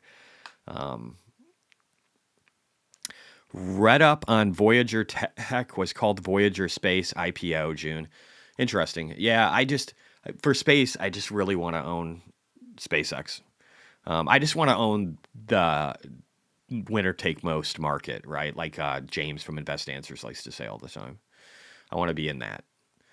All right, it's going to be a really good day today, guys. I made 600,000 yesterday. How much can it be today? Prime Minister of Malaysia meets with CZ, Binance's CZ, out of prison to meeting with world leaders. Maybe there's signal there to discuss how a country can become a leader in Bitcoin and crypto. Nation state FOMO is coming. Bitcoin is the 8th largest asset on the planet. Gold is number 1 right now, but Bitcoin is number 8. It's got a $1.8 trillion cap. Gold had 23. It's a little bit lower than that now. Bitcoin's a little bit higher. We're probably going to pass silver in the next few weeks. We might pass Google and Amazon in the next few weeks. So we could be the 5th largest asset on Earth in a few weeks. Are you ready for that? Mark Harvey says Bitcoin will be $1.2 million per coin when it achieves parity. So I think Bitcoin can get to 300,000. I want to talk about that more. Maybe we can do that tomorrow. When it achieves parity with gold's current $23 trillion market cap. Gold parity is just a small step towards BTC's monetization path, though. So what he's saying is $1.2 million per Bitcoin is low. That's probably next cycle. That's probably the high for next cycle. Maybe higher. But gold is just a small step towards that because, so you think of Bitcoin. Bitcoin is what, $1.8 trillion? That seems like a lot of money.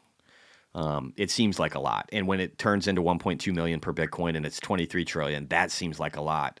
But where do people store value? They store it in real estate, 330 trillion. That is 150 times greater than Bitcoin is now. Currency, 120 trillion. That is 60 plus times. Bonds, that is 300 trillion. Equity, gold, and art. And then there's something called derivatives that dwarf all of this. We can take from that too. So you've got, what is it, a quintillion? Is it a quintillion that comes after a trillion? You got over a quintillion of assets sitting out there, and that's 500 times the size of Bitcoin today. Not to mention the derivatives market that makes all of these look like little dots. We're going to take from all of that, just even a couple of percent, guys. If we took 1% from this right here, that would be $3.3 trillion, and Bitcoin would be 3x the size it is today if we take 1% of real estate. Does anybody think real estate is unaffordable and that people are storing too much of their value in it? Bitcoin nearing 94,000, guys. I think we can break 96 to 97 today. What happens if Bitcoin goes 3x and all we've done is take 1% of real estate?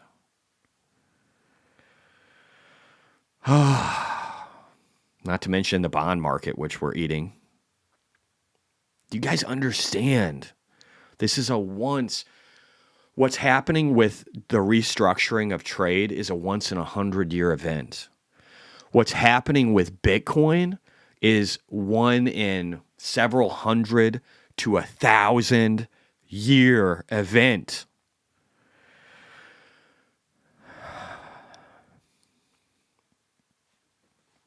Do you see that? Do you see that you're sitting in front of hundreds and thousands of years of time before we encounter something like this? This is fire. Fuck.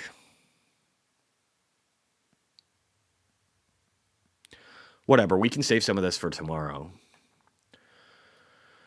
We got a lot more to talk about, but what's chat doing? We'll check with you guys here.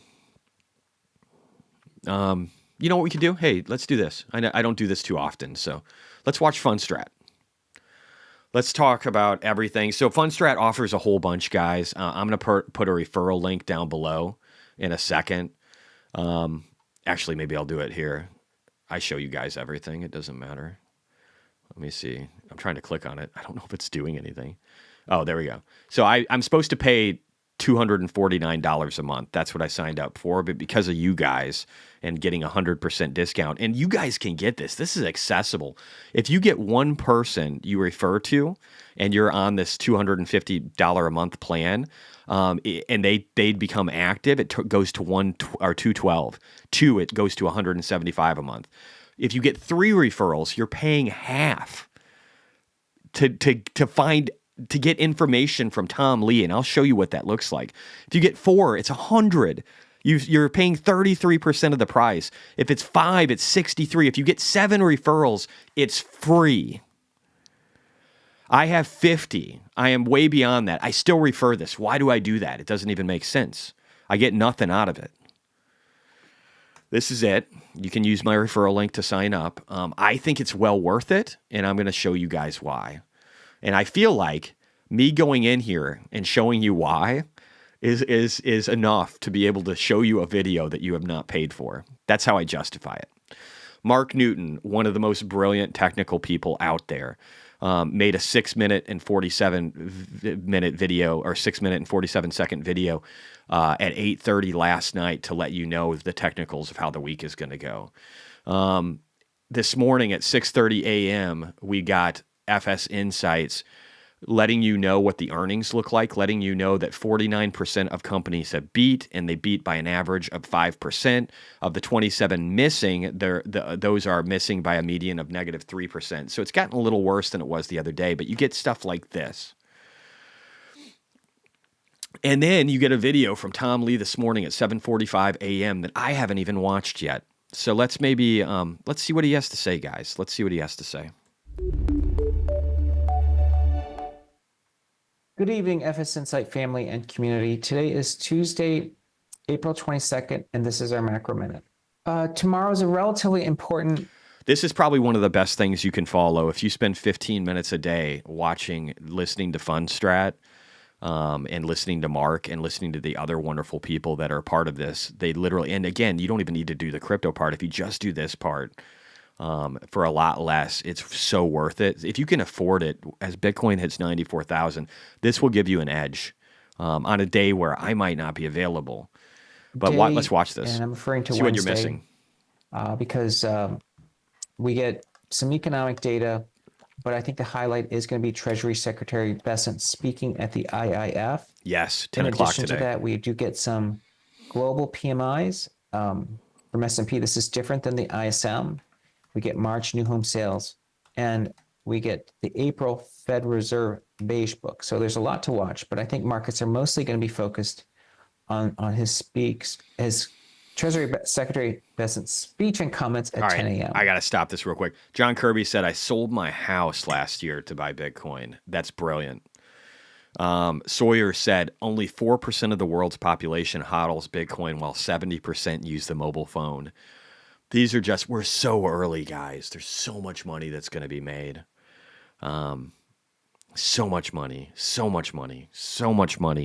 If there was ever a time for you to stop and do your homework and think long term, it's during once in 100 and once in 1,000 year events like what are sitting in front of us.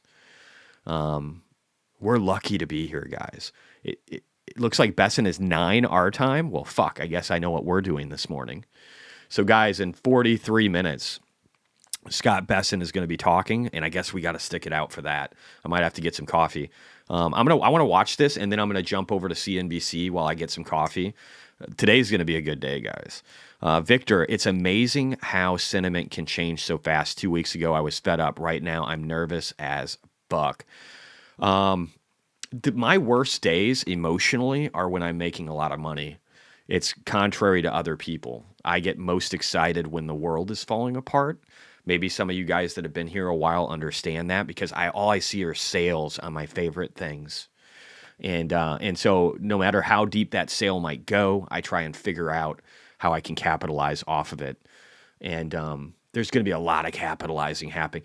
Today, guys, the 10-year is down to 4.28%, down 2.75% today, looking to break under the 200 moving average on the monthly time frame again. There's going to be so much money to be made. So much money to be made. Oh, my God. BTC 100,000 by Friday. Why so low, bro? Why so low? Besant, TT said, Besant speaking and treasuries up in pre-market. Probably not a coincidence.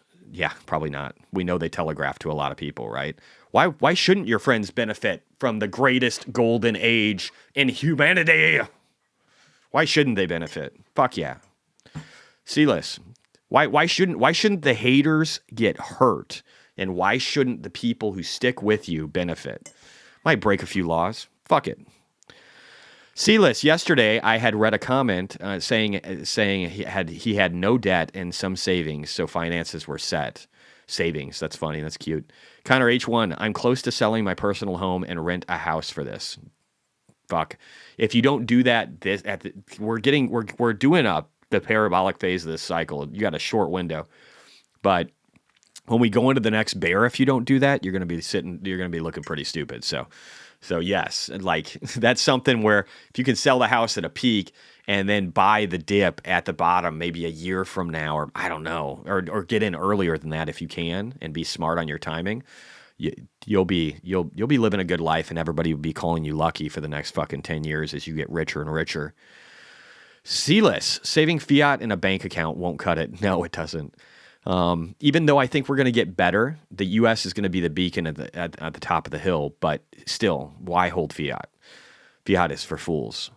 Victor Hernandez, actually, I'm nervous because I'm not clear when to sell. I suck in price targets. Well, hey, it's a good thing you're hanging out with me. I actually excel at that. I excel at selling at the top. I really excel at buying at the bottom. And I'm getting better every day with you guys. Martin Fenton, when Besant speaks, the world stops to listen. If only somebody a couple months ago would have told us that Scott Besant was going to be one of the most important people to listen to, and that Jerome Powell wouldn't really matter anymore. Do you guys know if anybody was saying stuff like that? Did anybody have the foresight to tell you that Scott Besant was the vision of what's coming? I feel like I did, just in case chat forgot. I don't know. Guys, if chat remembers, let me know. Yeah, John Kirby, yes, Silas bought Tesla and MicroStrategy as well. Christopher Campbell, I dumped my entire bonus check into the market on Tuesday, and the check is up 11% right now. Isn't that amazing? Victor Hernandez, why so low? The Joker. Tezos, 100% I get more stress when I make a lot of money. I actually wasn't stressed yesterday because it was just a massive validation of all of my beliefs and everything that I've been saying. So I wasn't stressed yesterday, but when I make $2 million in my first day, I'll probably be stressed. I've already had a day where I basically hit $1 million in a day. Well, I think it was 1.2 or something. I don't know, whatever. It doesn't really matter. But that was stressful for me. And then when I hit 2 million, I think is my next major stress point. Or when I'm making $1 million in a day, those will probably be stressful. But in a really good way, in just a way where you start to realize, maybe dial it back, be more conservative. And I will help you guys find the top. I can't promise perfection by any means. I'm not a financial advisor. I'm some dude in his basement, but I've done really well.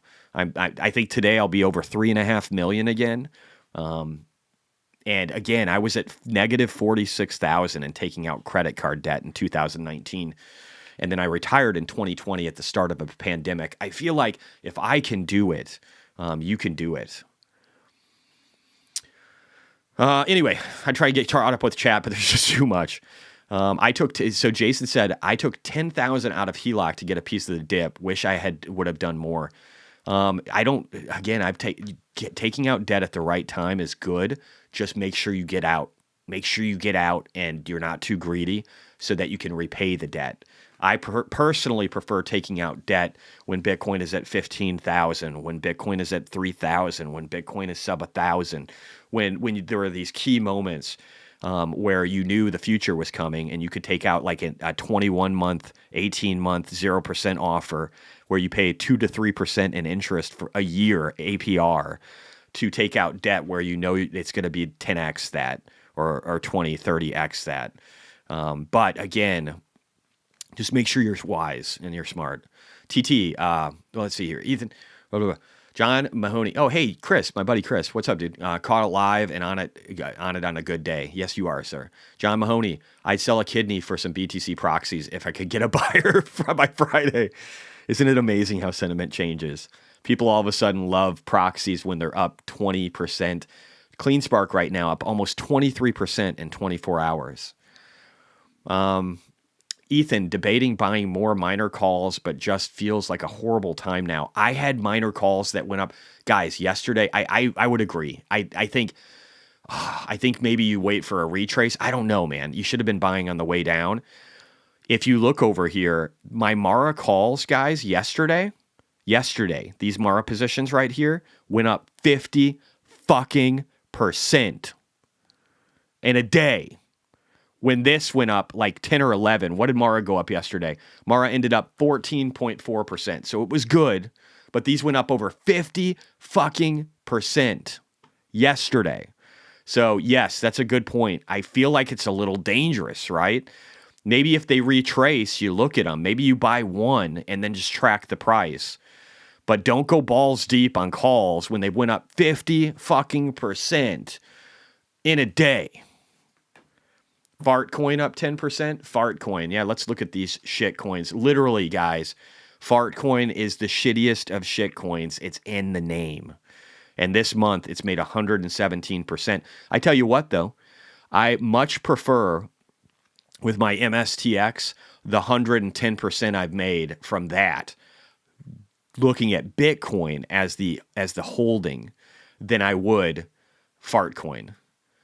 Anyway. We got 5 minutes to bell. I'm going to do this. I'm going to get my coffee now. So you guys have to take notes. I need to know what he says. I'm going to step away. I'm going to get my coffee, and then we're going to ring the bell, okay? So I'll be right back. Give me a minute, and let me know what he says. And that's because he made comments today in a closed-door meeting with investors of clients at JP Morgan. And a few things seem to have gotten investors optimistic. One is that he spoke about the practicality and the need to de-escalate with China because essentially there's a trade embargo in place right now, and that it wasn't the administration's goal to decouple from China. That's a positive twist there, but that a full deal would take maybe 2 to 3 years. Now, there was mixed sort of reporting after that saying these comments may have been overstated, but it does look like the press secretary Leavitt wanted to reiterate that the White House is making progress on a lot of deals. They're going to meet with 34 countries this week. And with regard to China, the president saying is that they're doing very well with respect to a potential deal. So it does look like the White House is trying to de-escalate trade tensions, which is good. And I think it's important because it does look like we are starting to see in the pipeline weakness developing. This is from Craig Fuller, who does Freight Alley, that long-haul traffic has dropped sharply, even though local freight has held up. And that does mean that basically at the ports, there's nothing coming in. And eventually that's going to show up as weakness. And, several economists are speculating that we may even see empty shelves in 3 to 5 months. And it gets investors, I'm sure, back into the idea that we could be jumping into a recession. But before you get too entrenched in that camp, just keep in mind high yield is not confirming this. High yield spreads have rallied since April 7th. That's not what you expect to happen if we're jumping into a recession. And with regard to Fed Chair Powell, there was a firestorm yesterday as the president seemed to escalate his calls to eliminate or to remove Fed Chair Powell. But thankfully, again, the odds of his being removed stay low at 20%. And again, we don't support the idea of doing that. But it does show us that a lot of what's going to happen with the economy and the markets is in the hands of a single person. That's, of course, very frustrating for investors. But keep in mind, it can break positively last week, or sorry, on April 9th, when President Trump announced the 90-day pause, the S&P jumped 10%. So taking it into today's context, while markets are kind of flat here, we could easily see a sharp move in stocks higher. And that's why we're still sticking with the view that we are in a bull market. I know it's been a very painful drawdown and consolidation, but it's probably not a V-shaped recovery. I think intuitively it's more of a I think it might be range-bound recovery because some of that's fair, but I think with Bitcoin, it's probably a V shape. investors are going to still worry about other shoes dropping, whether it's a tariff war turning into a Cold War or the ripples Still possible. from this shock leading to a global recession Still possible, but if we do that, we're money printing. or financial crisis coming from the deleveraging. Still possible, but if they do that, we're going to be printing money. Inflation expectations surging, or Not going to happen. It'll be a one-time. S&P earnings fall more than 20%. That could happen. But again, we're going to be printing lots of money. If all these scenarios happen, the Trump administration has already told you they want to print. They've told you they want a golden age. They're going to do everything in their power to make that happen. Lowering rates, all these things will happen. There's a lot of Fed speak this week, but of course, none of them is Powell. And we're in the heat of earnings, where a lot of earnings related to either economic data or AI are coming out. Yes, it Tesla was reported after the close. We do think the stock's washed out to an extent, and even though they missed, That's we can skip that. We'll go to the bell. We got the bell. But that's a little bit of what you're missing. He's low energy today, but it's really good. I'm the keeper of the order book down. The bear race again, so they got to rethink their game plan. They got to reset. That's all I'm saying. Is that a clown's shoe dropping? All right. So let me just look here. So this is what we had in pre-market. We could see some of that come down into the morning. This is really high for the pre-market. I could see a little bit of a retrace and then maybe go higher. It could just rocket launch too. I don't know which. I might take just a little bit of cash today, a very, very small amount, a piddly amount, just because of it's just been a crazy couple of days. But we're going to stick around for that 9 o'clock. Is that when the time is happening? Can you guys confirm? Is it 9 o'clock when we get Powell speaking? Because I'd love to see that a lot. Right now, we've got CleanSpark up 4%. We got Mara up 3%. We've got MicroStrategy up 3%. We've got Iron up 7%, leaping today, probably just because chips are leaping. SMCI is up 10%. Should do really good with my calls on that. NVIDIA's up 5.5%. Tesla's up 5.7. So again, we're retracing a little bit. Palantir's up almost 5. SoFi's up 6.3. The banking sector seems to like what's happening.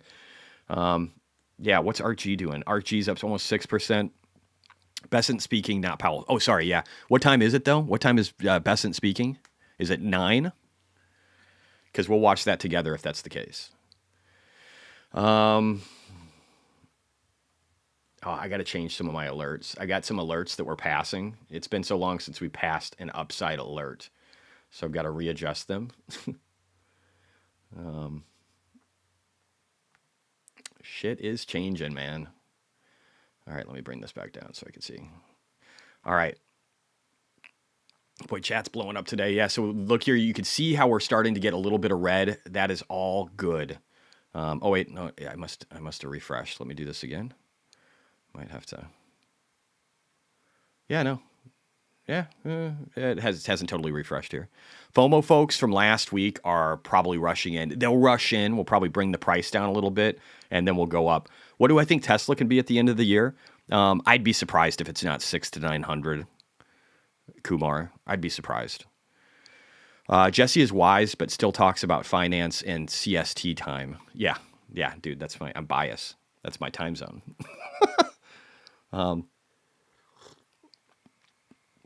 Time News posted YouTube live link in 28 minutes. 28 minutes. Okay, cool.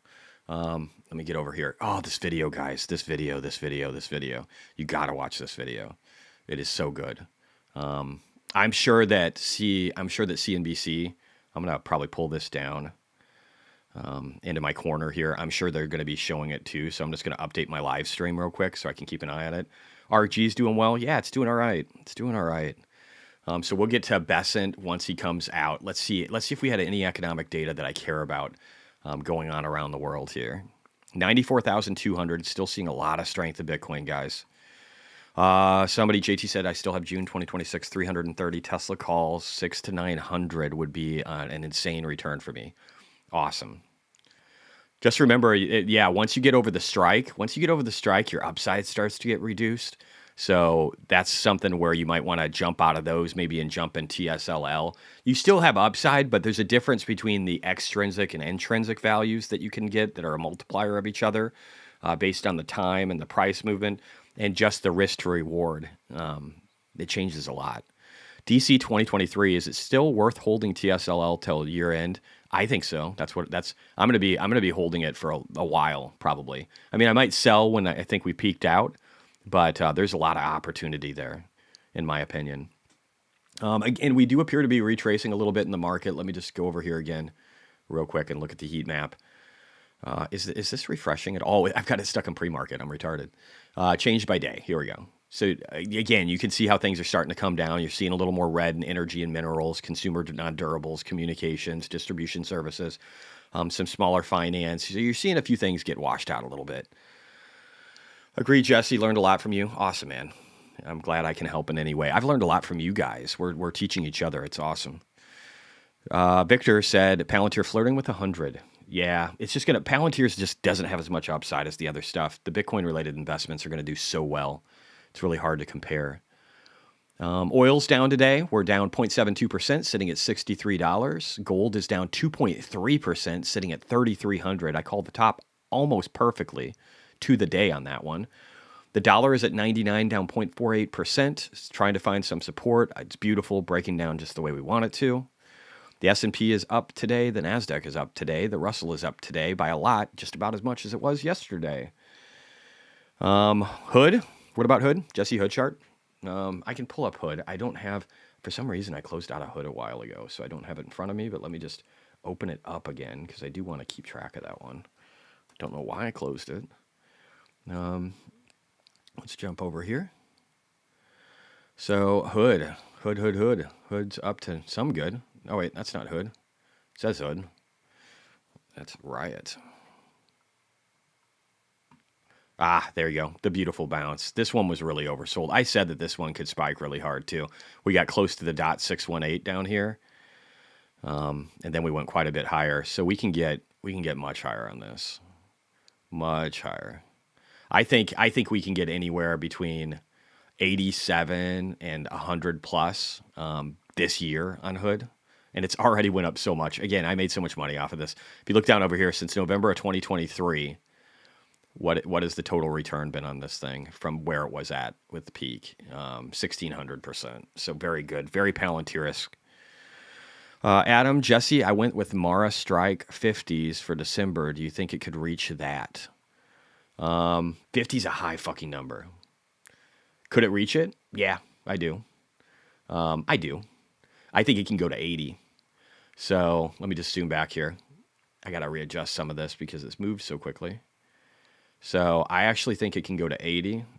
And if so, that's going to turn out really good for you.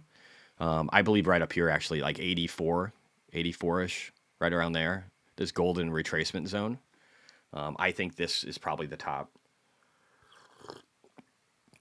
That's a 500% move, but we want to be under that. So I think the 50 is smarter. I haven't been that aggressive. My highest target is 30 that I put on here because I wanted to be really conservative, which is just it's lower than what we were at in March when we peaked last year. There's been dilution. You have to factor in all those things. But I still think we can go close to 90. Jesse, I'm sorry. Silas, Jesse, are you still using PayPal in everyday life? Not at all. I stopped using the product. It's all Hood. Hood is amazing. Hood is the best credit card. It's the best investment platform. The fees are still, they could be better, but you're doing like pay for order flow and all that stuff. I wish they had options with that, but Robinhood's so much better. PayPal is trash. It's a trash company. It's a woke ass company. They suck. SMCI up 13.4% right now. Not hating that. Kamawa, Jesse, could you review APP, please? Very undervalued at the moment, in my opinion. Which one is that? Tell me what it is real quick. Connor H1, just like a quick summary of the name and like what they do and why I should be interested. Connor H1, how quickly do you think we get to 80? It's a huge number. It's 500%. So this is like Q3, Q4 of next year stuff. I do think that quickly we can get to 30, and that's where I make all my money. And then I'll probably, if I have any, it'll just be converted into the miner stock. Look at BTC Go. Yep, 94.2. It's not a bad number. We could reject here. And toggle between like here and 90. I don't think that would be crazy to get up to like 96, reject, go down to 90. That's what I drew before, and then go higher. Damn, look at volume on Biddy. Yeah, volume's going to be really crazy. Volume is showing a bounce. White House considers slashing China tariffs to de-escalate. Yeah, that was yesterday's news. It's good stuff. It's good stuff, man. Oh, I can't wait to see what I'm at today. Need everything to update. Yeah, so I actually made 55% on my Mara options yesterday. I don't even know what they're at today. It's still refreshing. It's weird with Ally and the way that it populates stuff. And again, miners are coming back. We're getting a little bit of a pull back. You got to realize they're operating at a multiple of Bitcoin, and they moved like fucking crazy, guys. So don't get dismayed with miners right now, because miners have done their part. CleanSpark is up 20% in a day. Okay, it's doing its part. It's starting. Applovin, APP is Applovin, now has effective monopoly level dominance in AI for ad placements in mobile games. It's a very specific sector. Yeah, 55% in a day in things that don't expire till September or December and have a 30 strike. Chris Federal, anybody in here that is not an influencer have a Hood credit card? I got in line the night of reveal and it still doesn't. I just got mine a while ago. They definitely are kind of given, certain order of operations. I think influencers might get them sooner. I don't know. I know there's some regular people that have too. But they'll get to you. They're just trying to be smart. They're trying not to work too much with risk. But if they gave it to me, they'll give it to you. Daniel just tuned in. Sorry if I missed it, but do you think we get a chance to buy Tesla soon on retest pullback? Yeah, probably. Let's just look over here. Probably like this morning, maybe. If what Besant has to say is good, this is one of the longest stabilizing patterns I've seen. We're getting near that 5,100. We kind of have, like a magnet, have been pulled back to this. And this is after cascading falls going back to the beginning of March. So for 6.5 weeks, Tesla has been consolidating at this level. This is your opportunity, in my opinion, right now. Can you get a Hood credit card without getting the actual gold one? Yes, it's a cheap metal card. I got one for my wife. You can also have a kid's card where you set it like a daily limit on it for your child. And like my 11-year-old daughter will have a gold card that she can spend with, and I don't have to worry about her going over a certain daily and I think monthly budget. And you get to see everything in real time and get notified when somebody's spending money. Everybody on the car, everybody that's using the card. So I have my wife's, I have mine, and I'm probably going to issue one for my daughter. You can also issue specific credit cards for subscriptions. So you could issue a credit card for Netflix. And instead of having to worry about canceling it, you could just end the credit card. How fucking cool is that? So you never have to call or go through a bunch of bureaucratic crap to cancel something again. You just give it its own credit card and put that down. And it takes like 2 seconds to do it. Hood is brilliant. It's absolutely brilliant. So yeah, I think Tesla, I think this is your moment. Could it go a little bit lower? Sure. But to me, this is such a beautiful consolidation. I don't see us going a lot lower. And if it does, I'm just going to convert the rest of my stock to TSLL and then probably use some major gains in other things to buy more of it. These are the times that are interesting, guys. This is the time that's interesting. In fact, on that fucking note, I might literally right now go in and and change that. I might go in and sell the rest of my, 1 second here. I might be able to do it from my phone, but I might literally just sell right now and buy all TSLL. I think that's what I'm going to do. Just give me a second here. Here, while that's happening, I'm going to let this play out, just where we have something to listen to. Is it too defensive for a market? For a market like this, Yes. maybe it's being sold on the other side of a basket. I was going to ask you too about Philip Morris today. They raised their guidance. What do you do with a name like that now? Geez, I think Philip Morris, if they didn't sell what they sell, I mean, by the way, you know, that's the number one story of all time is the breakup of Philip Morris. It's more than all the other stocks. Yes, in the last 10 years it's NVIDIA, but the longest CAGR is Philip Morris Altria. Interesting. Yeah, isn't it? On AT&T, guys, just to finish that up, as you take a look at the stock, they say they can manage the higher costs of tariffs within their guidance, so that's Tesla. included. And when it comes to 123,000 subsidies, and Tesla if in fact handsets do go up in price because you do eventually get some sort of tariffs, they're like, listen, I need to buy we'll continue to TSLL. provide. And I Second. spoke to the CFO earlier this morning as well, subsidies, but we're not going to change them. So yeah, the consumer's going to have to potentially deal with that. Now there was some commentary on the call where they at least talked about the business wireline EBITDA. Maybe that pressured the stock a bit. They sort of talked about a normalization, the trajectory of business wireline EBITDA during the remainder of the year. It did seem to be somewhat elevated. The interface sometimes pisses ahead of me off. plan, but again, perhaps it's just the trading in this market where we're seeing the I don't know, what would you call it, is back on here. I mean, risk. I don't like want to that. say, That's a hedge fund call. Forget that. I mean, by the way, here's what I like to do. Use specific stocks. Old Dominion, the freight company, they reported a quarter, and uniformly on the call, they hated themselves. I told you they're self-haters. Like, oh, we screwed up on this. We're bad on that. Stock's up 13. Now, light volume. But that's the kind of, when you get a company, a trucking company that reported a quarter where they think the quarter was bad, themselves. Right. And the stock's up 13. That's a market that wants to take on a little bit more. I got to see when my money is available. I sold it. Last quarter good. People forgot about it. But it's not showing as now available. People are coming so I'll back check with that in a little AppLovin. bit. I know it's one of your favorites because you think that AppLovin is one of those companies. Real quickly, Tesla and BTC will cause feeding frenzy soon. Yes, I agree. I'm going to silence this real quick because it's just too loud. So again, guys, we're finding some resistance in this range, this red box. This isn't surprising. Maybe we get a little bit of downside today. I did sell the 123,000 in Tesla stock, but Robinhood's not showing it as available to trade right away. So I don't know when that becomes available. I hope it's fucking today. Otherwise, they're trading in their IRAs. Really sucks. Bro, are you still in ARKG with January calls? I've got a bunch of different things. Let's just look here real quick. So I have January calls at $50 strikes, 5,150 of them. And then I have ARKG $48 strikes for June of 2026, 4,300 of them. So I've got $377,000 in ARKG related calls right now. Hopefully that answers your question. Let's see here. Hey, Jesse, I found a broker medical devices entry levels for 5 years ago, trying to find bottom. Could you please check? Yes, may have to be settled cash. Yeah, I don't know how long that takes. Does anybody know with Robinhood how long it takes for it to settle? I mean, whatever. The price is, I think, down right now. So, Jesse, turn margin on in Hood, even in your IRA. So if I turn margin on, I can do it. Thank you. All right, I'm gonna look at that real quick. Oh, we did get data out, guys. We're gonna listen real quickly here while I do my trade. Thank you. Man, it is just. Does anybody have how I turn margin on? Fair enough.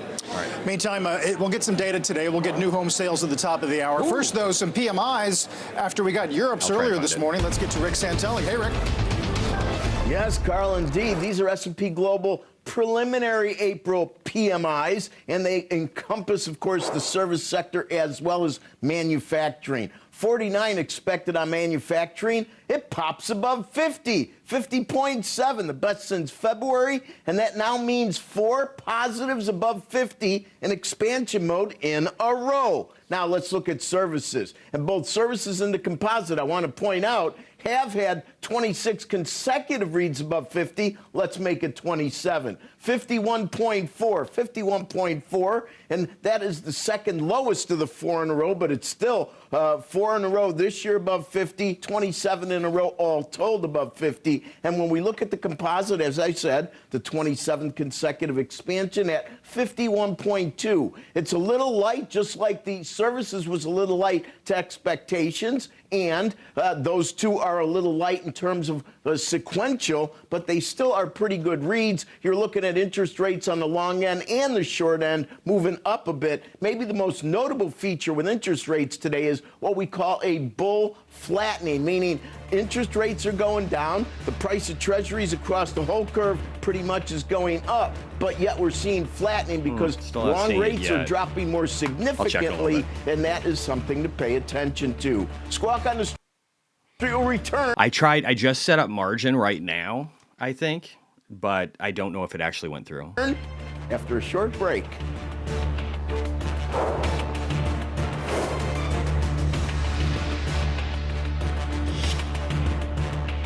So I'm trying to figure that out. Let's see, individual. Oh, I maybe didn't do it under the IRA. I did it under the individual. Let me see, deposit funds, enable options trading, switch to limited margin account. Okay.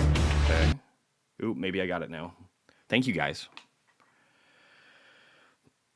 Let me see if this works.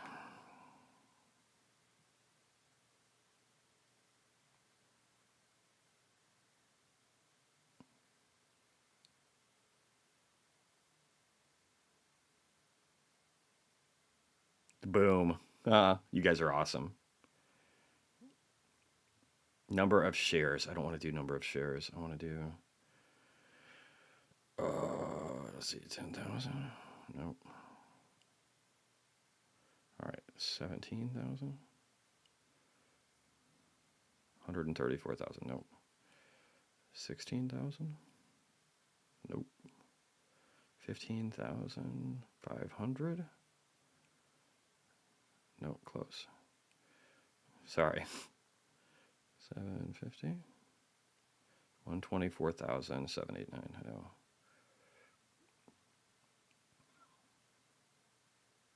All right, real close. 123. Nope. Okay.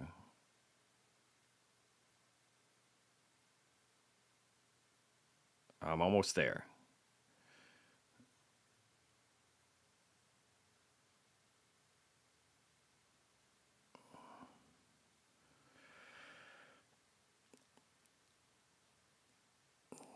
Trying to get all the value out here.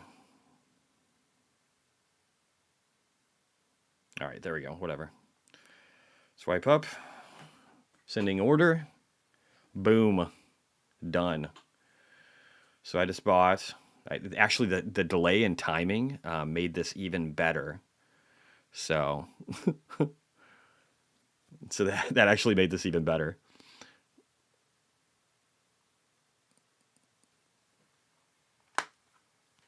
And if you are well, that you are just aware of it. Just double check, Jesse, if you aren't tapping into margin because your cash is still waiting to clear.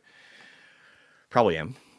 Sawyer Zeldner, Jesse, when you have a high conviction in a buy, what is the max percentage of your portfolio that you will allocate to that buy?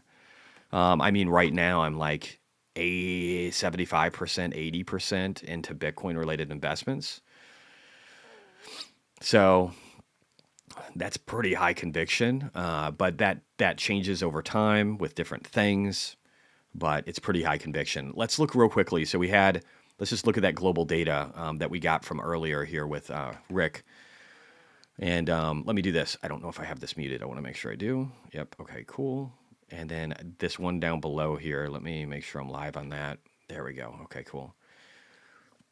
All right, so global composite. So manufacturing was 50.7. It was in expansion territory. Better than expected.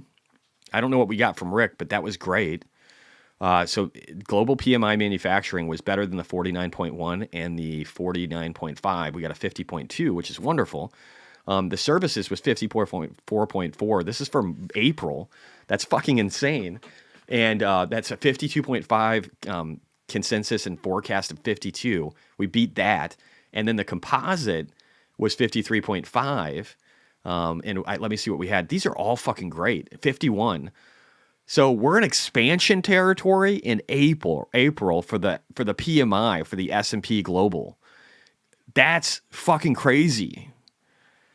What was the trade that I just made? I sold 123,000 in Tesla stock, and I bought 123,000 in TSLL because I wanted to leverage in. That's the trade I just made. Wow, guys, that's just fucking crazy. That's crazy. And I think I got the bottom of that trade too, which is exciting. I'm going to move some of this other stuff off my screen here. 1 second. I'm just doing some house cleaning. What a day, guys. What a day. What an exciting ass fucking day we're looking at today. But yeah, Tesla is looking real good here. This is a great bottom in my opinion. It could go lower technically. Technically, maybe we could get down again as low as 223 or 214, but it's going to take an act of God to make that happen. Or a Donald Trump, because one tweet, guys. Matthew Purdy, Rick was happy. If they're above 50, he's happy. This is a great day. I am super fucking stoked, man. What is not to be happy about? Let's listen to what Scott Bessent has to say today. That's going to be the fun stuff.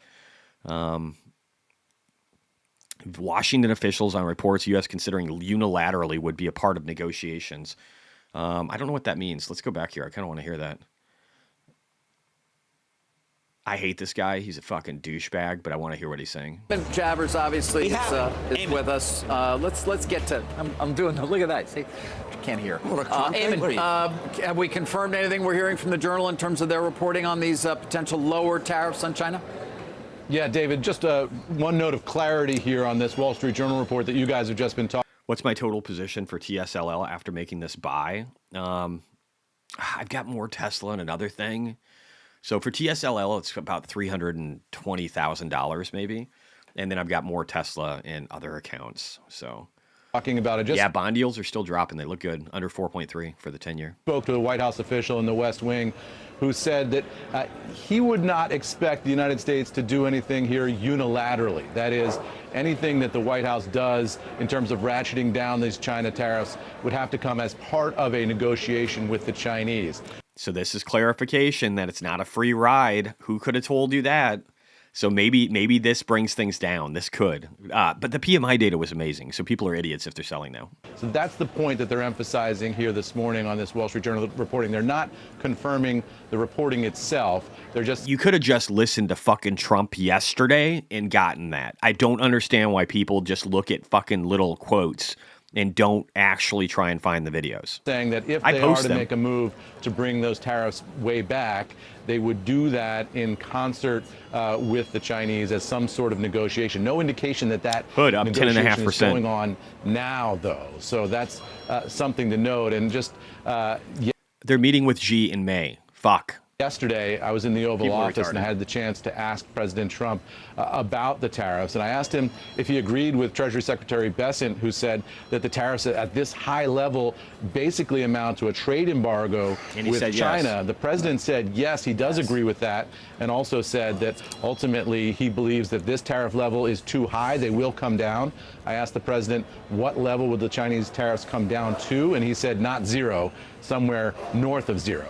So that's what we know so far, David. They're walking a very fine line on this, not confirming the Wall Street Journal reporting, but suggesting that if they do bring these tariffs way back, it's going to be in some kind of negotiation with the Chinese. Is this then kind of an olive branch for negotiation, I assume? I mean, talking particularly the Journal reporting has them at 35% perhaps for items that are not a national security threat and far higher for those items that are.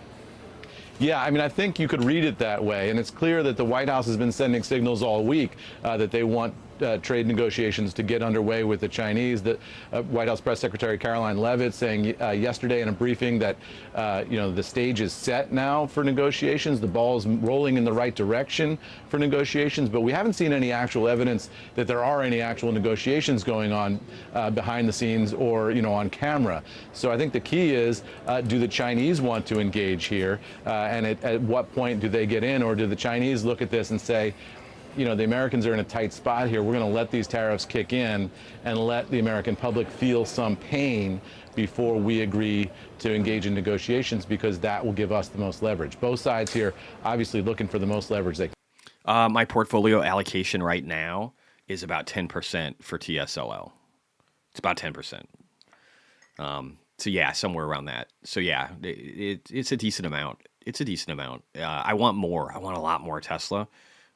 We haven't even went over Tesla. Holy shit, guys. I guess we'll have to do that tomorrow. Find your Tesla news from somebody else. The call was really good. And at 2 minutes here, if I'm right, is it at 9? Is that when we're getting Besant, like right now? That should be fun. So we'll do that. Now I'm dotting. Meet Kevin sold Tesla at the bottom, and Max sold CleanSpark at the bottom. Got to learn from Jesse. Baffles me. People like this are influencers. Yeah, I like them both. I think they're both probably good people, but maybe not the people that you want to pay attention to as far as figuring out when to buy and sell. Probably not. Let's see here. I trust your green box. Somebody trust my green box. That's saying a lot. Super Micro up 12.2% today. Fuck. Hood up 10.26. ArcG up 5.5. Palantir up almost 7. SoFi up over 7. Looking like a good day, guys. Looking like a good day. It's kind of shocking how good it's been. And CleanSpark's still up on the day. Iron's up. Mara. Where did I put my Mara? I don't see my Mara. Maybe it's over here. Maybe I turned it into something. There's my Tesla. There's my Tesla. I'm going to move that over so I can keep an eye on that. About where I bought all my TSLL at. So that's still a good price. There's the stock heat map. We like that one still. There is Mara up 2.77% on the day.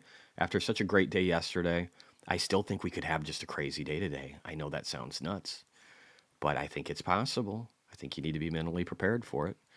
And Fartcoin, still doing all right. Me Kevin is an egotistical channel name for a serious topic. Yeah, probably. So you could see shitcoins are doing all right today. What's our Trump coin up at? I don't own this anymore, but what's it at? 949. Wow, that did really well. That's really good. I wish I had to sell. I had to pay taxes, man. I paid $220,000 in taxes. I had to do it. Let's see. We've got CNBC back. Let's see if they're doing anything interesting. From the World Bank down in D.C. this hour. Adding to yesterday's gains, Dow back-to-back 1,000-point gains in place. The dollar is gaining in value. Oil is bouncing back a little bit. Gold continues to plummet, guys. I'll jump back to that in a second here. But if we look at gold over here, I'd say this is a top. I literally call it the top. That's funny. So let's do this. Let's do this. Let's figure out where the bottom is, because the bottom could come real quick. I don't know that it's got to be. I think people will wash out of this trade. It will be at a trade bound for a while, but I do think it'll come back. So I think we go at least the 2,900, 3,000 range with gold. We could do that. I think we could do that. Besant, I'm not seeing Besant yet. Let me see. Let me go back here. Time to be having these conversations. Why? Well, just like you're seeing the thumbs up in the market. Is Besant talking on another channel? Let me go back over here.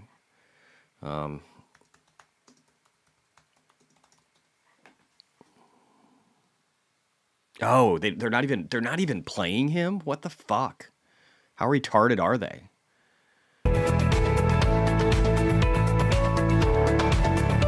This is the only thing that matters right here. This is the only thing that matters. I can't believe they're not in here. All right, so we'll hold up. Oh, he's coming. Pleasure that I have the opportunity to welcome to the stage our distinguished speaker, Scott Bessent, who is the Secretary of the U.S. Department of Treasury. On January 28th, 2025, Scott Bessent was sworn in as the 79th Secretary of the Treasury of the United States.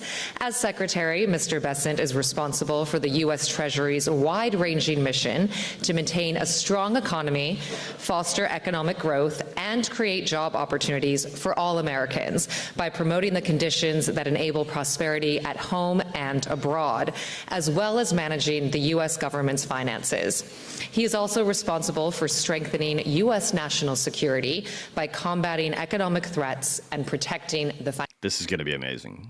Mr. Bessent has been in the global investment management business for 40 years, visiting 60 countries, interacting with international leaders and central bankers.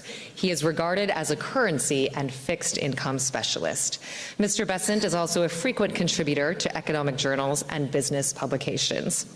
Secretary Bessent will deliver keynote remarks followed by an in-conversation session with Tim Adams, who Real quickly, new home sales, 685,000 estimated, 724,000 occurred, 40,000 more than expected. More good data.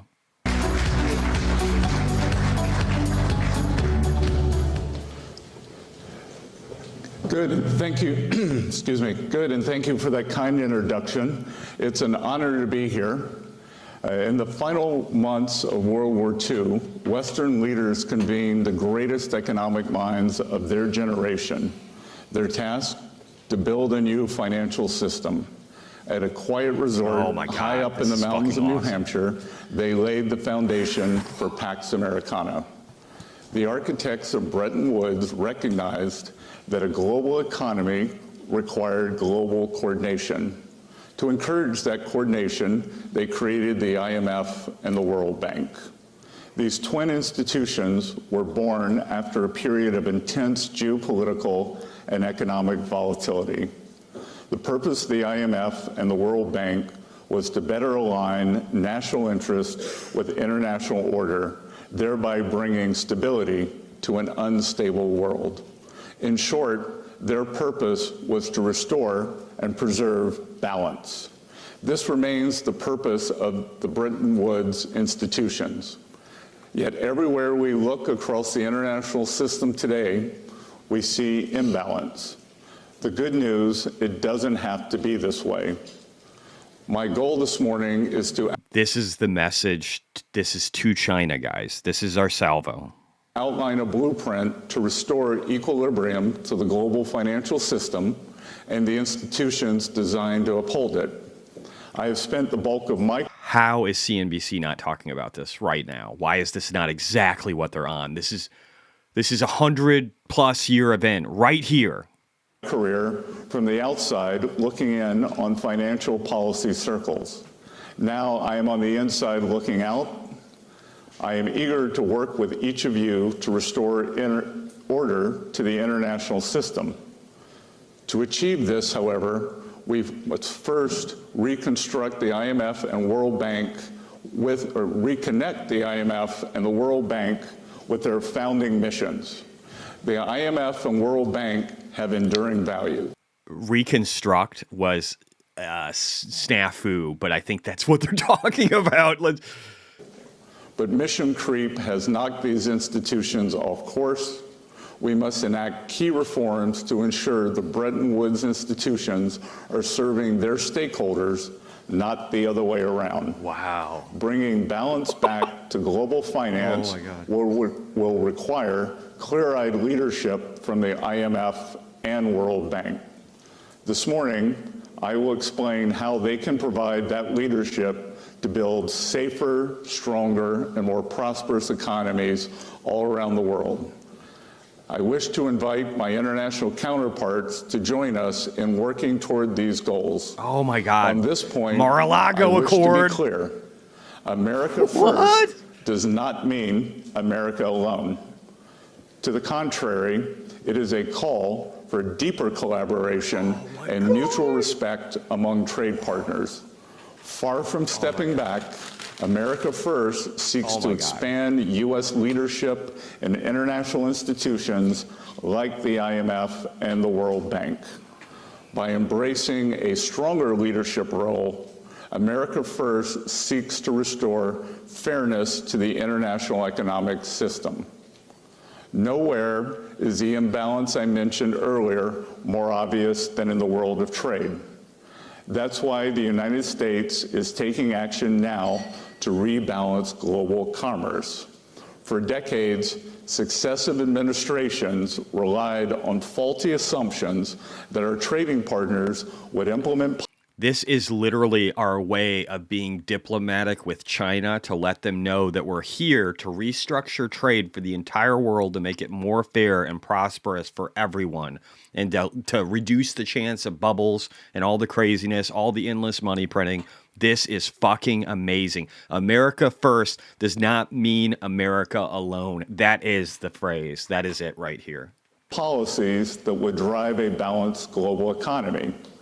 Instead, we face the stark reality of large and persistent U.S. deficits as a result of an unfair trading system. Intentional policy choices by other countries have hollowed out America's manufacturing sector and undermined our critical supply chains, putting our national and economic security at risk. President Trump has taken strong actions to address these imbalances and the negative impacts they have on Americans. This status quo of large and persistent imbalances is not sustainable. It is not sustainable for the United States, and ultimately, it is not sustainable for other economies. Now, I know sustainability is a popular term around here, but I'm not talking about climate change or carbon footprints. I'm talking about economic and financial stability, the kind of sustainability that raises standards of living and keeps markets afloat. International financial institutions must be singularly focused on upholding this kind of sustainability if they are to succeed in their missions. In response to President Trump's tariff announcements, more than 100 countries have approached us, wanting to help rebalance global trade. These countries have responded openly and positively to the president's actions to create a more balanced international system. We are engaged in meaningful discussions and look forward to talking with others. China in particular is in need of a rebalancing. Here it is. Recent data shows the Chinese economy tilting even further away from consumption toward manufacturing. China's economic system, with growth driven by manufacturing exports, will continue to create even more. This is amazing. He does look like Will Ferrell. I hope you guys understand the gravity of what's happening right now. I hope you understand it. I hope you can get it between the jokes and everything else, that this is literally something like the Bretton Woods Agreement, except more profound because of the timing and the magnitude of everything that we're doing. This is history, man, and we're watching it, and you're about to get so fucking rich. Serious imbalances with its trading partners if the status quo is allowed to continue. China's current economic model is built on exporting its way out of its economic troubles. It's an unsustainable model that is not only harming China, but the entire world. China needs to change. The country knows it needs to change. Everyone knows it needs to change, and we want to help it change because we need rebalancing too. China can start by moving its economy away from export overcapacity and towards supporting its own consumers and domestic demand. Such a shift would help with global rebalancing that the world desperately needs. Of course, trade is not the only factor in broader global economic imbalances. The persistent over-reliance on the United States for demand is resulting in an ever more unbalanced global economy. Some countries' policies encourage excess savings, which holds back private sector-led growth. Others keep wages artificially depressed, which also suppresses growth. These practices contribute to global dependence on U.S. demand to spur growth. They also lead to a global economy that is weaker and more than it should be. In Europe, former ECB President Mario Draghi has identified several sources of stagnation, and he has outlined several recommendations to get the European economy back on the right track. This is so exciting. European countries would do well to take his recommendations to heart. Europe has already taken... We're working with Europe. This is so... Oh, this is so great, guys. We're pulling in China. We're doing everything. I couldn't have dreamt of a better scenario a year ago than what we are seeing right now. Makes me emotional. Overdue initial steps that I applaud. These steps create a new source of global demand and also involve Europe stepping up on the security front. I believe global economic relationships should come to reflect security partnerships. Security partners are more likely to have compatible economies structured for mutually beneficial trade. If the United States continues offering security guarantees and open markets, then our allies must step up with stronger commitments to shared defense. The initial actions from Europe on increased fiscal and defense spending are proof that the Trump administration's policies are indeed working. The Trump administration and the U.S. Treasury are committed to maintaining and expanding U.S. economic leadership in the world. This is especially true at the international financial institutions. The IMF and World Bank serve critical roles in the international system, and the Trump administration is eager to work with them so long as they can stay true to their missions. And under the status quo, they are falling short. The Bretton Woods institutions must step back from their sprawling and unfocused agendas, which have stifled their ability to deliver on their core mandates. Going forward, the Trump administration will leverage U.S. leadership and influence at these institutions and push them to accomplish their very important mandates.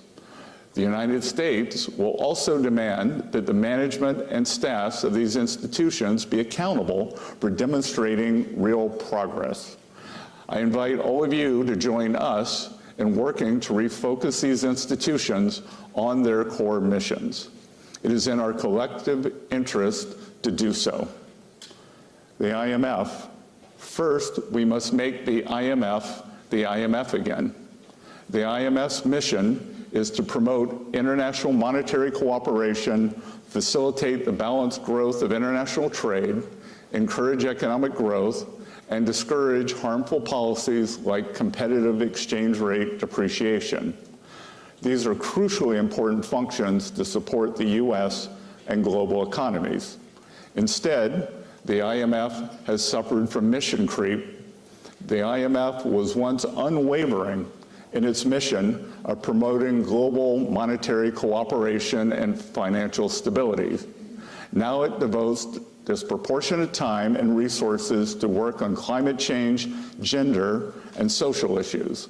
These issues are not the IMF's mission. And the IMF's focus in these areas is crowding out its work on critical macroeconomic issues. The IMF must be a brutal truth teller and not just to some members. Today, the IMF has been whistling past the graveyard. Its 2024 external sector report was entitled Imbalances Receding. This Pollyannish outlook is symptomatic of an institution more dedicated to preserving the status quo. This is insane. If you're not enough of a student of finance and history, you don't realize how just amazing this is. Than answering the hard questions. Here in the United States, we know we need to get our fiscal house in order. The last administration ran up the largest peacetime deficit in our nation's history. The current administration is committed to fixing this. We are open to critique, but we will not abide the IMF failing to critique the countries that most need it, principally surplus countries. In line with its core mandate, the IMF needs to call out countries like China that have pursued globally distorted policies and opaque currency practices for many decades. I also expect the IMF to call out unsustainable lending practices by certain creditor countries.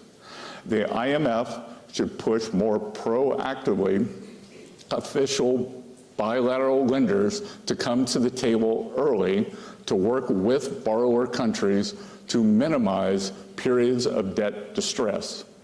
The IMF must refocus its lending on addressing balance of payment problems, and its lending should be temporary.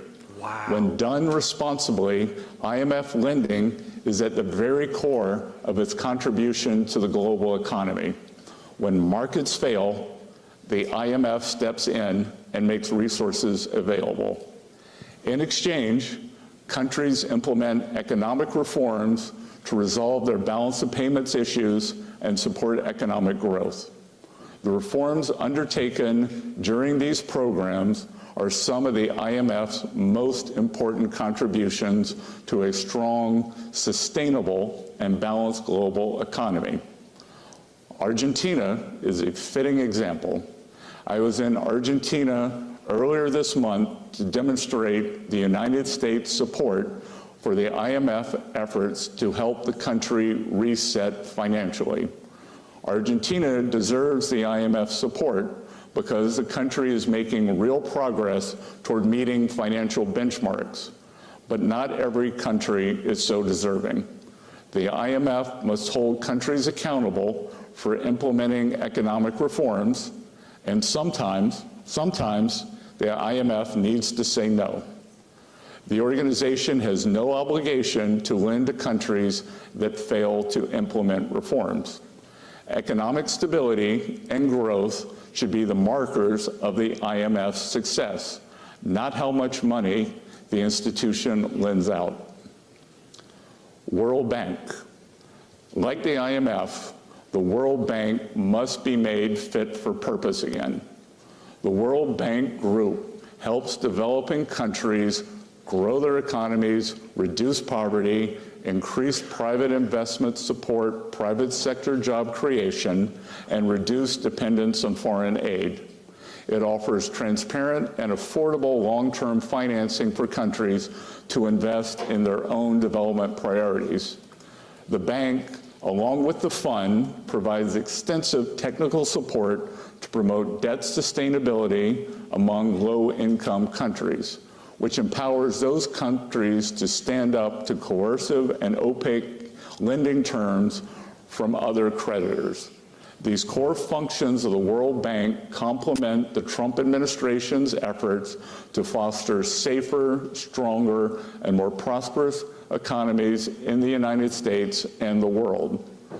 But the bank, like the IMF, has strayed in certain respects from its initial mission. The bank should no longer expect blank checks for vapid, buzzword-centric marketing accompanied by half-hearted commitments to reform. As the bank returns to its core mission, it must use its resources as efficiently and effectively as possible. And it must do so in ways that demonstrate tangible values for all member countries. The bank can use its resources more efficiently now by focusing on increasing energy access. Business leaders the world over identify unreliable power supply as one of the primary impediments. Love this. The world becomes richer from greater energy consumption. It's math. It's how it works. Love this. Investment. The World Bank and African Development Bank's joint Mission 300 initiative to expand energy access to 300 million more people in Africa is a welcome effort. But the World Bank must respond to countries' energy priorities and needs and focus on dependable technologies that can sustain economic growth rather than seek to meet distortionary climate finance targets. We applaud the recent announcement that the World Bank will seek to remove prohibitions on support for nuclear energy, which could revolutionize energy supply for many emerging markets. We encourage the bank to go further in giving countries access to all technologies that can provide affordable baseload generation. The World Bank must be tech neutral and prioritize affordability in energy investment. He's right. In most cases, this means investing in gas and other fossil fuel-based energy production. In other cases, this may mean investing in renewable energy coupled with systems to help manage the intermittency Oh my God, of this wind is so and solar. fucking good. The history of humanity teaches a simple lesson. Energy abundance sparks economic abundance. That's why the bank should encourage an all-of-the-above approach to energy development. Such an approach will make World Bank financing more effective, and it will reconnect the bank to its core mission of economic growth and poverty alleviation. C-Dog says, I don't know about you guys, but this speech is making me chub hard. I'm right there with you, brother. We're literally talking about creating an age of abundance with the new Mar-a-Lago Accord, where we're trying to tie in all these systems of government, the World Bank, International Monetary Fund, China, Europe, India, the rest of the developed world. People keep saying, but what did we get from all of this? We're literally showing people the abyss, and then we're saying, here is our vision of the future that will enrich us all. If you can't see this, you're a fucking idiot. In addition to increasing Go find something else to do. The World Bank can use its resources more effectively by starting to apply its graduation policy. This would allow the bank to focus on lending to poorer. As energy prices drop to zero, the price of everything drops to zero. Why? Because if we have an abundance of energy, we're sitting on an AI and robotics revolution. So we literally have sustainable abundance is what Elon Musk talked about yesterday. Not just creating abundance, but creating the ability to be able to maintain that till the end of time. Less creditworthy countries. People are bearish right now, and they have no fucking idea what's coming. This is where World Bank support makes the biggest difference for poverty and growth. Yes. Instead, yes, Rackster, the World yes. Bank continues to lend every year to countries that have met the criteria to graduate from World Bank borrowing. There is no justification for this continued lending. The markets love this. It siphons off resources from higher priorities and crowds out the development of private markets. It also disincentivizes countries' efforts to move away from dependency on the World Bank and toward job-rich, private sector-led growth. Going forward, the bank must set firm graduation timelines for countries that have long since met the graduation criteria. Treating China, the second largest country in the world, as a developing country is absurd. While it has been at the expense of many Western markets, China's rise has been rapid and impressive. If China wants to play a role in the global economy commensurate with its actual importance, then the country needs to graduate up.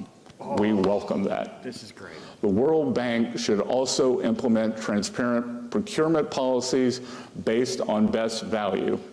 It must help countries move away from procurement approaches that prioritize only the lowest cost bids.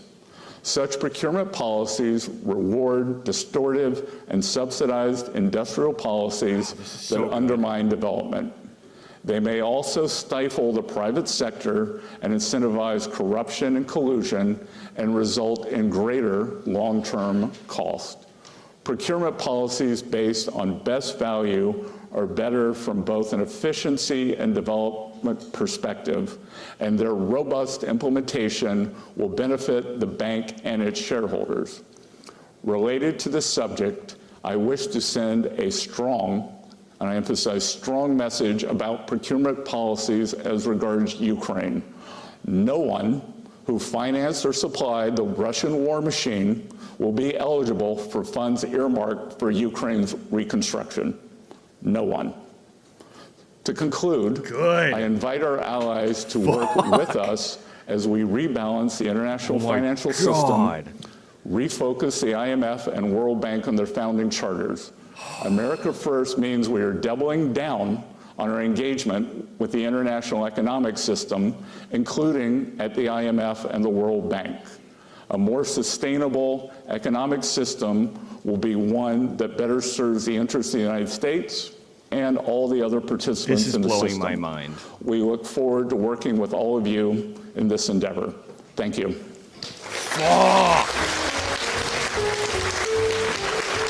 That is such an earth-shattering fucking speech, and nobody knows it. That's the most astonishing part. The markets know it because Tesla's up almost 7% now again, and Palantir's up almost 9%, and Hood's still up 10.5%, and the miners are starting to come back, and MicroStrategy's starting to come back. The markets are getting this. Smart people know it. They might not be advertising it. This is happening now. We are redefining the global trade and economic systems of the world in our vision. I don't know how to say that more clearly.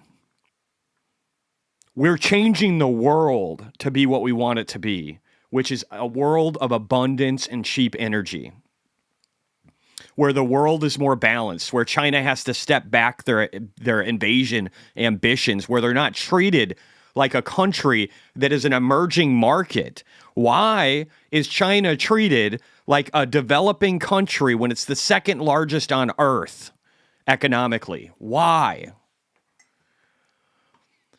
It's all changing.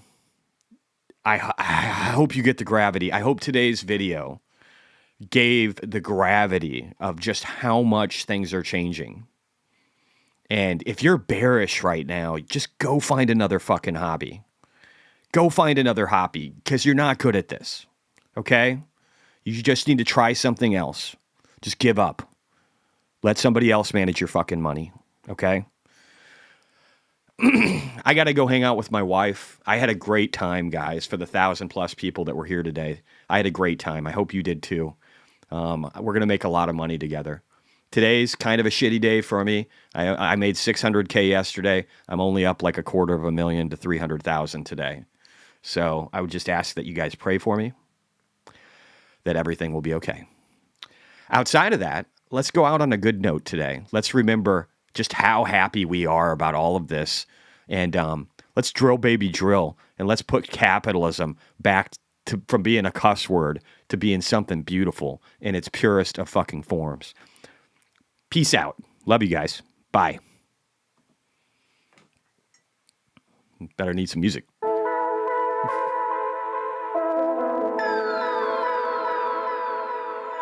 Young fam, play the beat. I'ma go colonize Mars. Spit these fire bars, change the way you're driving cars. If you hate me, you're racist. I'm African American. They're hiring people based on race and heritage. They're grooming kids, teaching them about trans, gay sex. I'm grooming my children to take over SpaceX. I have X running better after slashing paycheck. I'm a billionaire, but at a time I couldn't pay rent. I do it for the memes. Politicians have schemes. There's not a left or right. They're all on the same team. They say that I'm a Zionist and anti-Semitic. Which one is it? Make up your mind. They're all pathetic. I'm hated by the right. I'm hated by the left. Guess that means I'm doing something right. How quickly they forget. Call me radical Republican, but my life is EV. Bob Iger is the clown. So is Stephen King. Lord Cuban is a dork. Zuckerberg too. The government is spending all our money. We should sue. I paid $44 billion to acquire X. Hunter Biden paid $44 billion for sex. I just planted 1 billion trees. I just cured a whole damn disease. I just sold 1 billion chocolate bars overseas. I just gave 10,000 people sight who couldn't even see.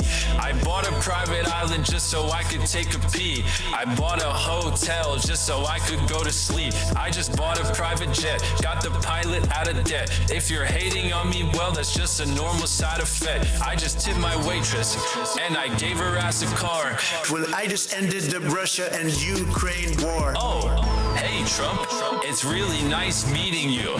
Do you want to invest in festivals?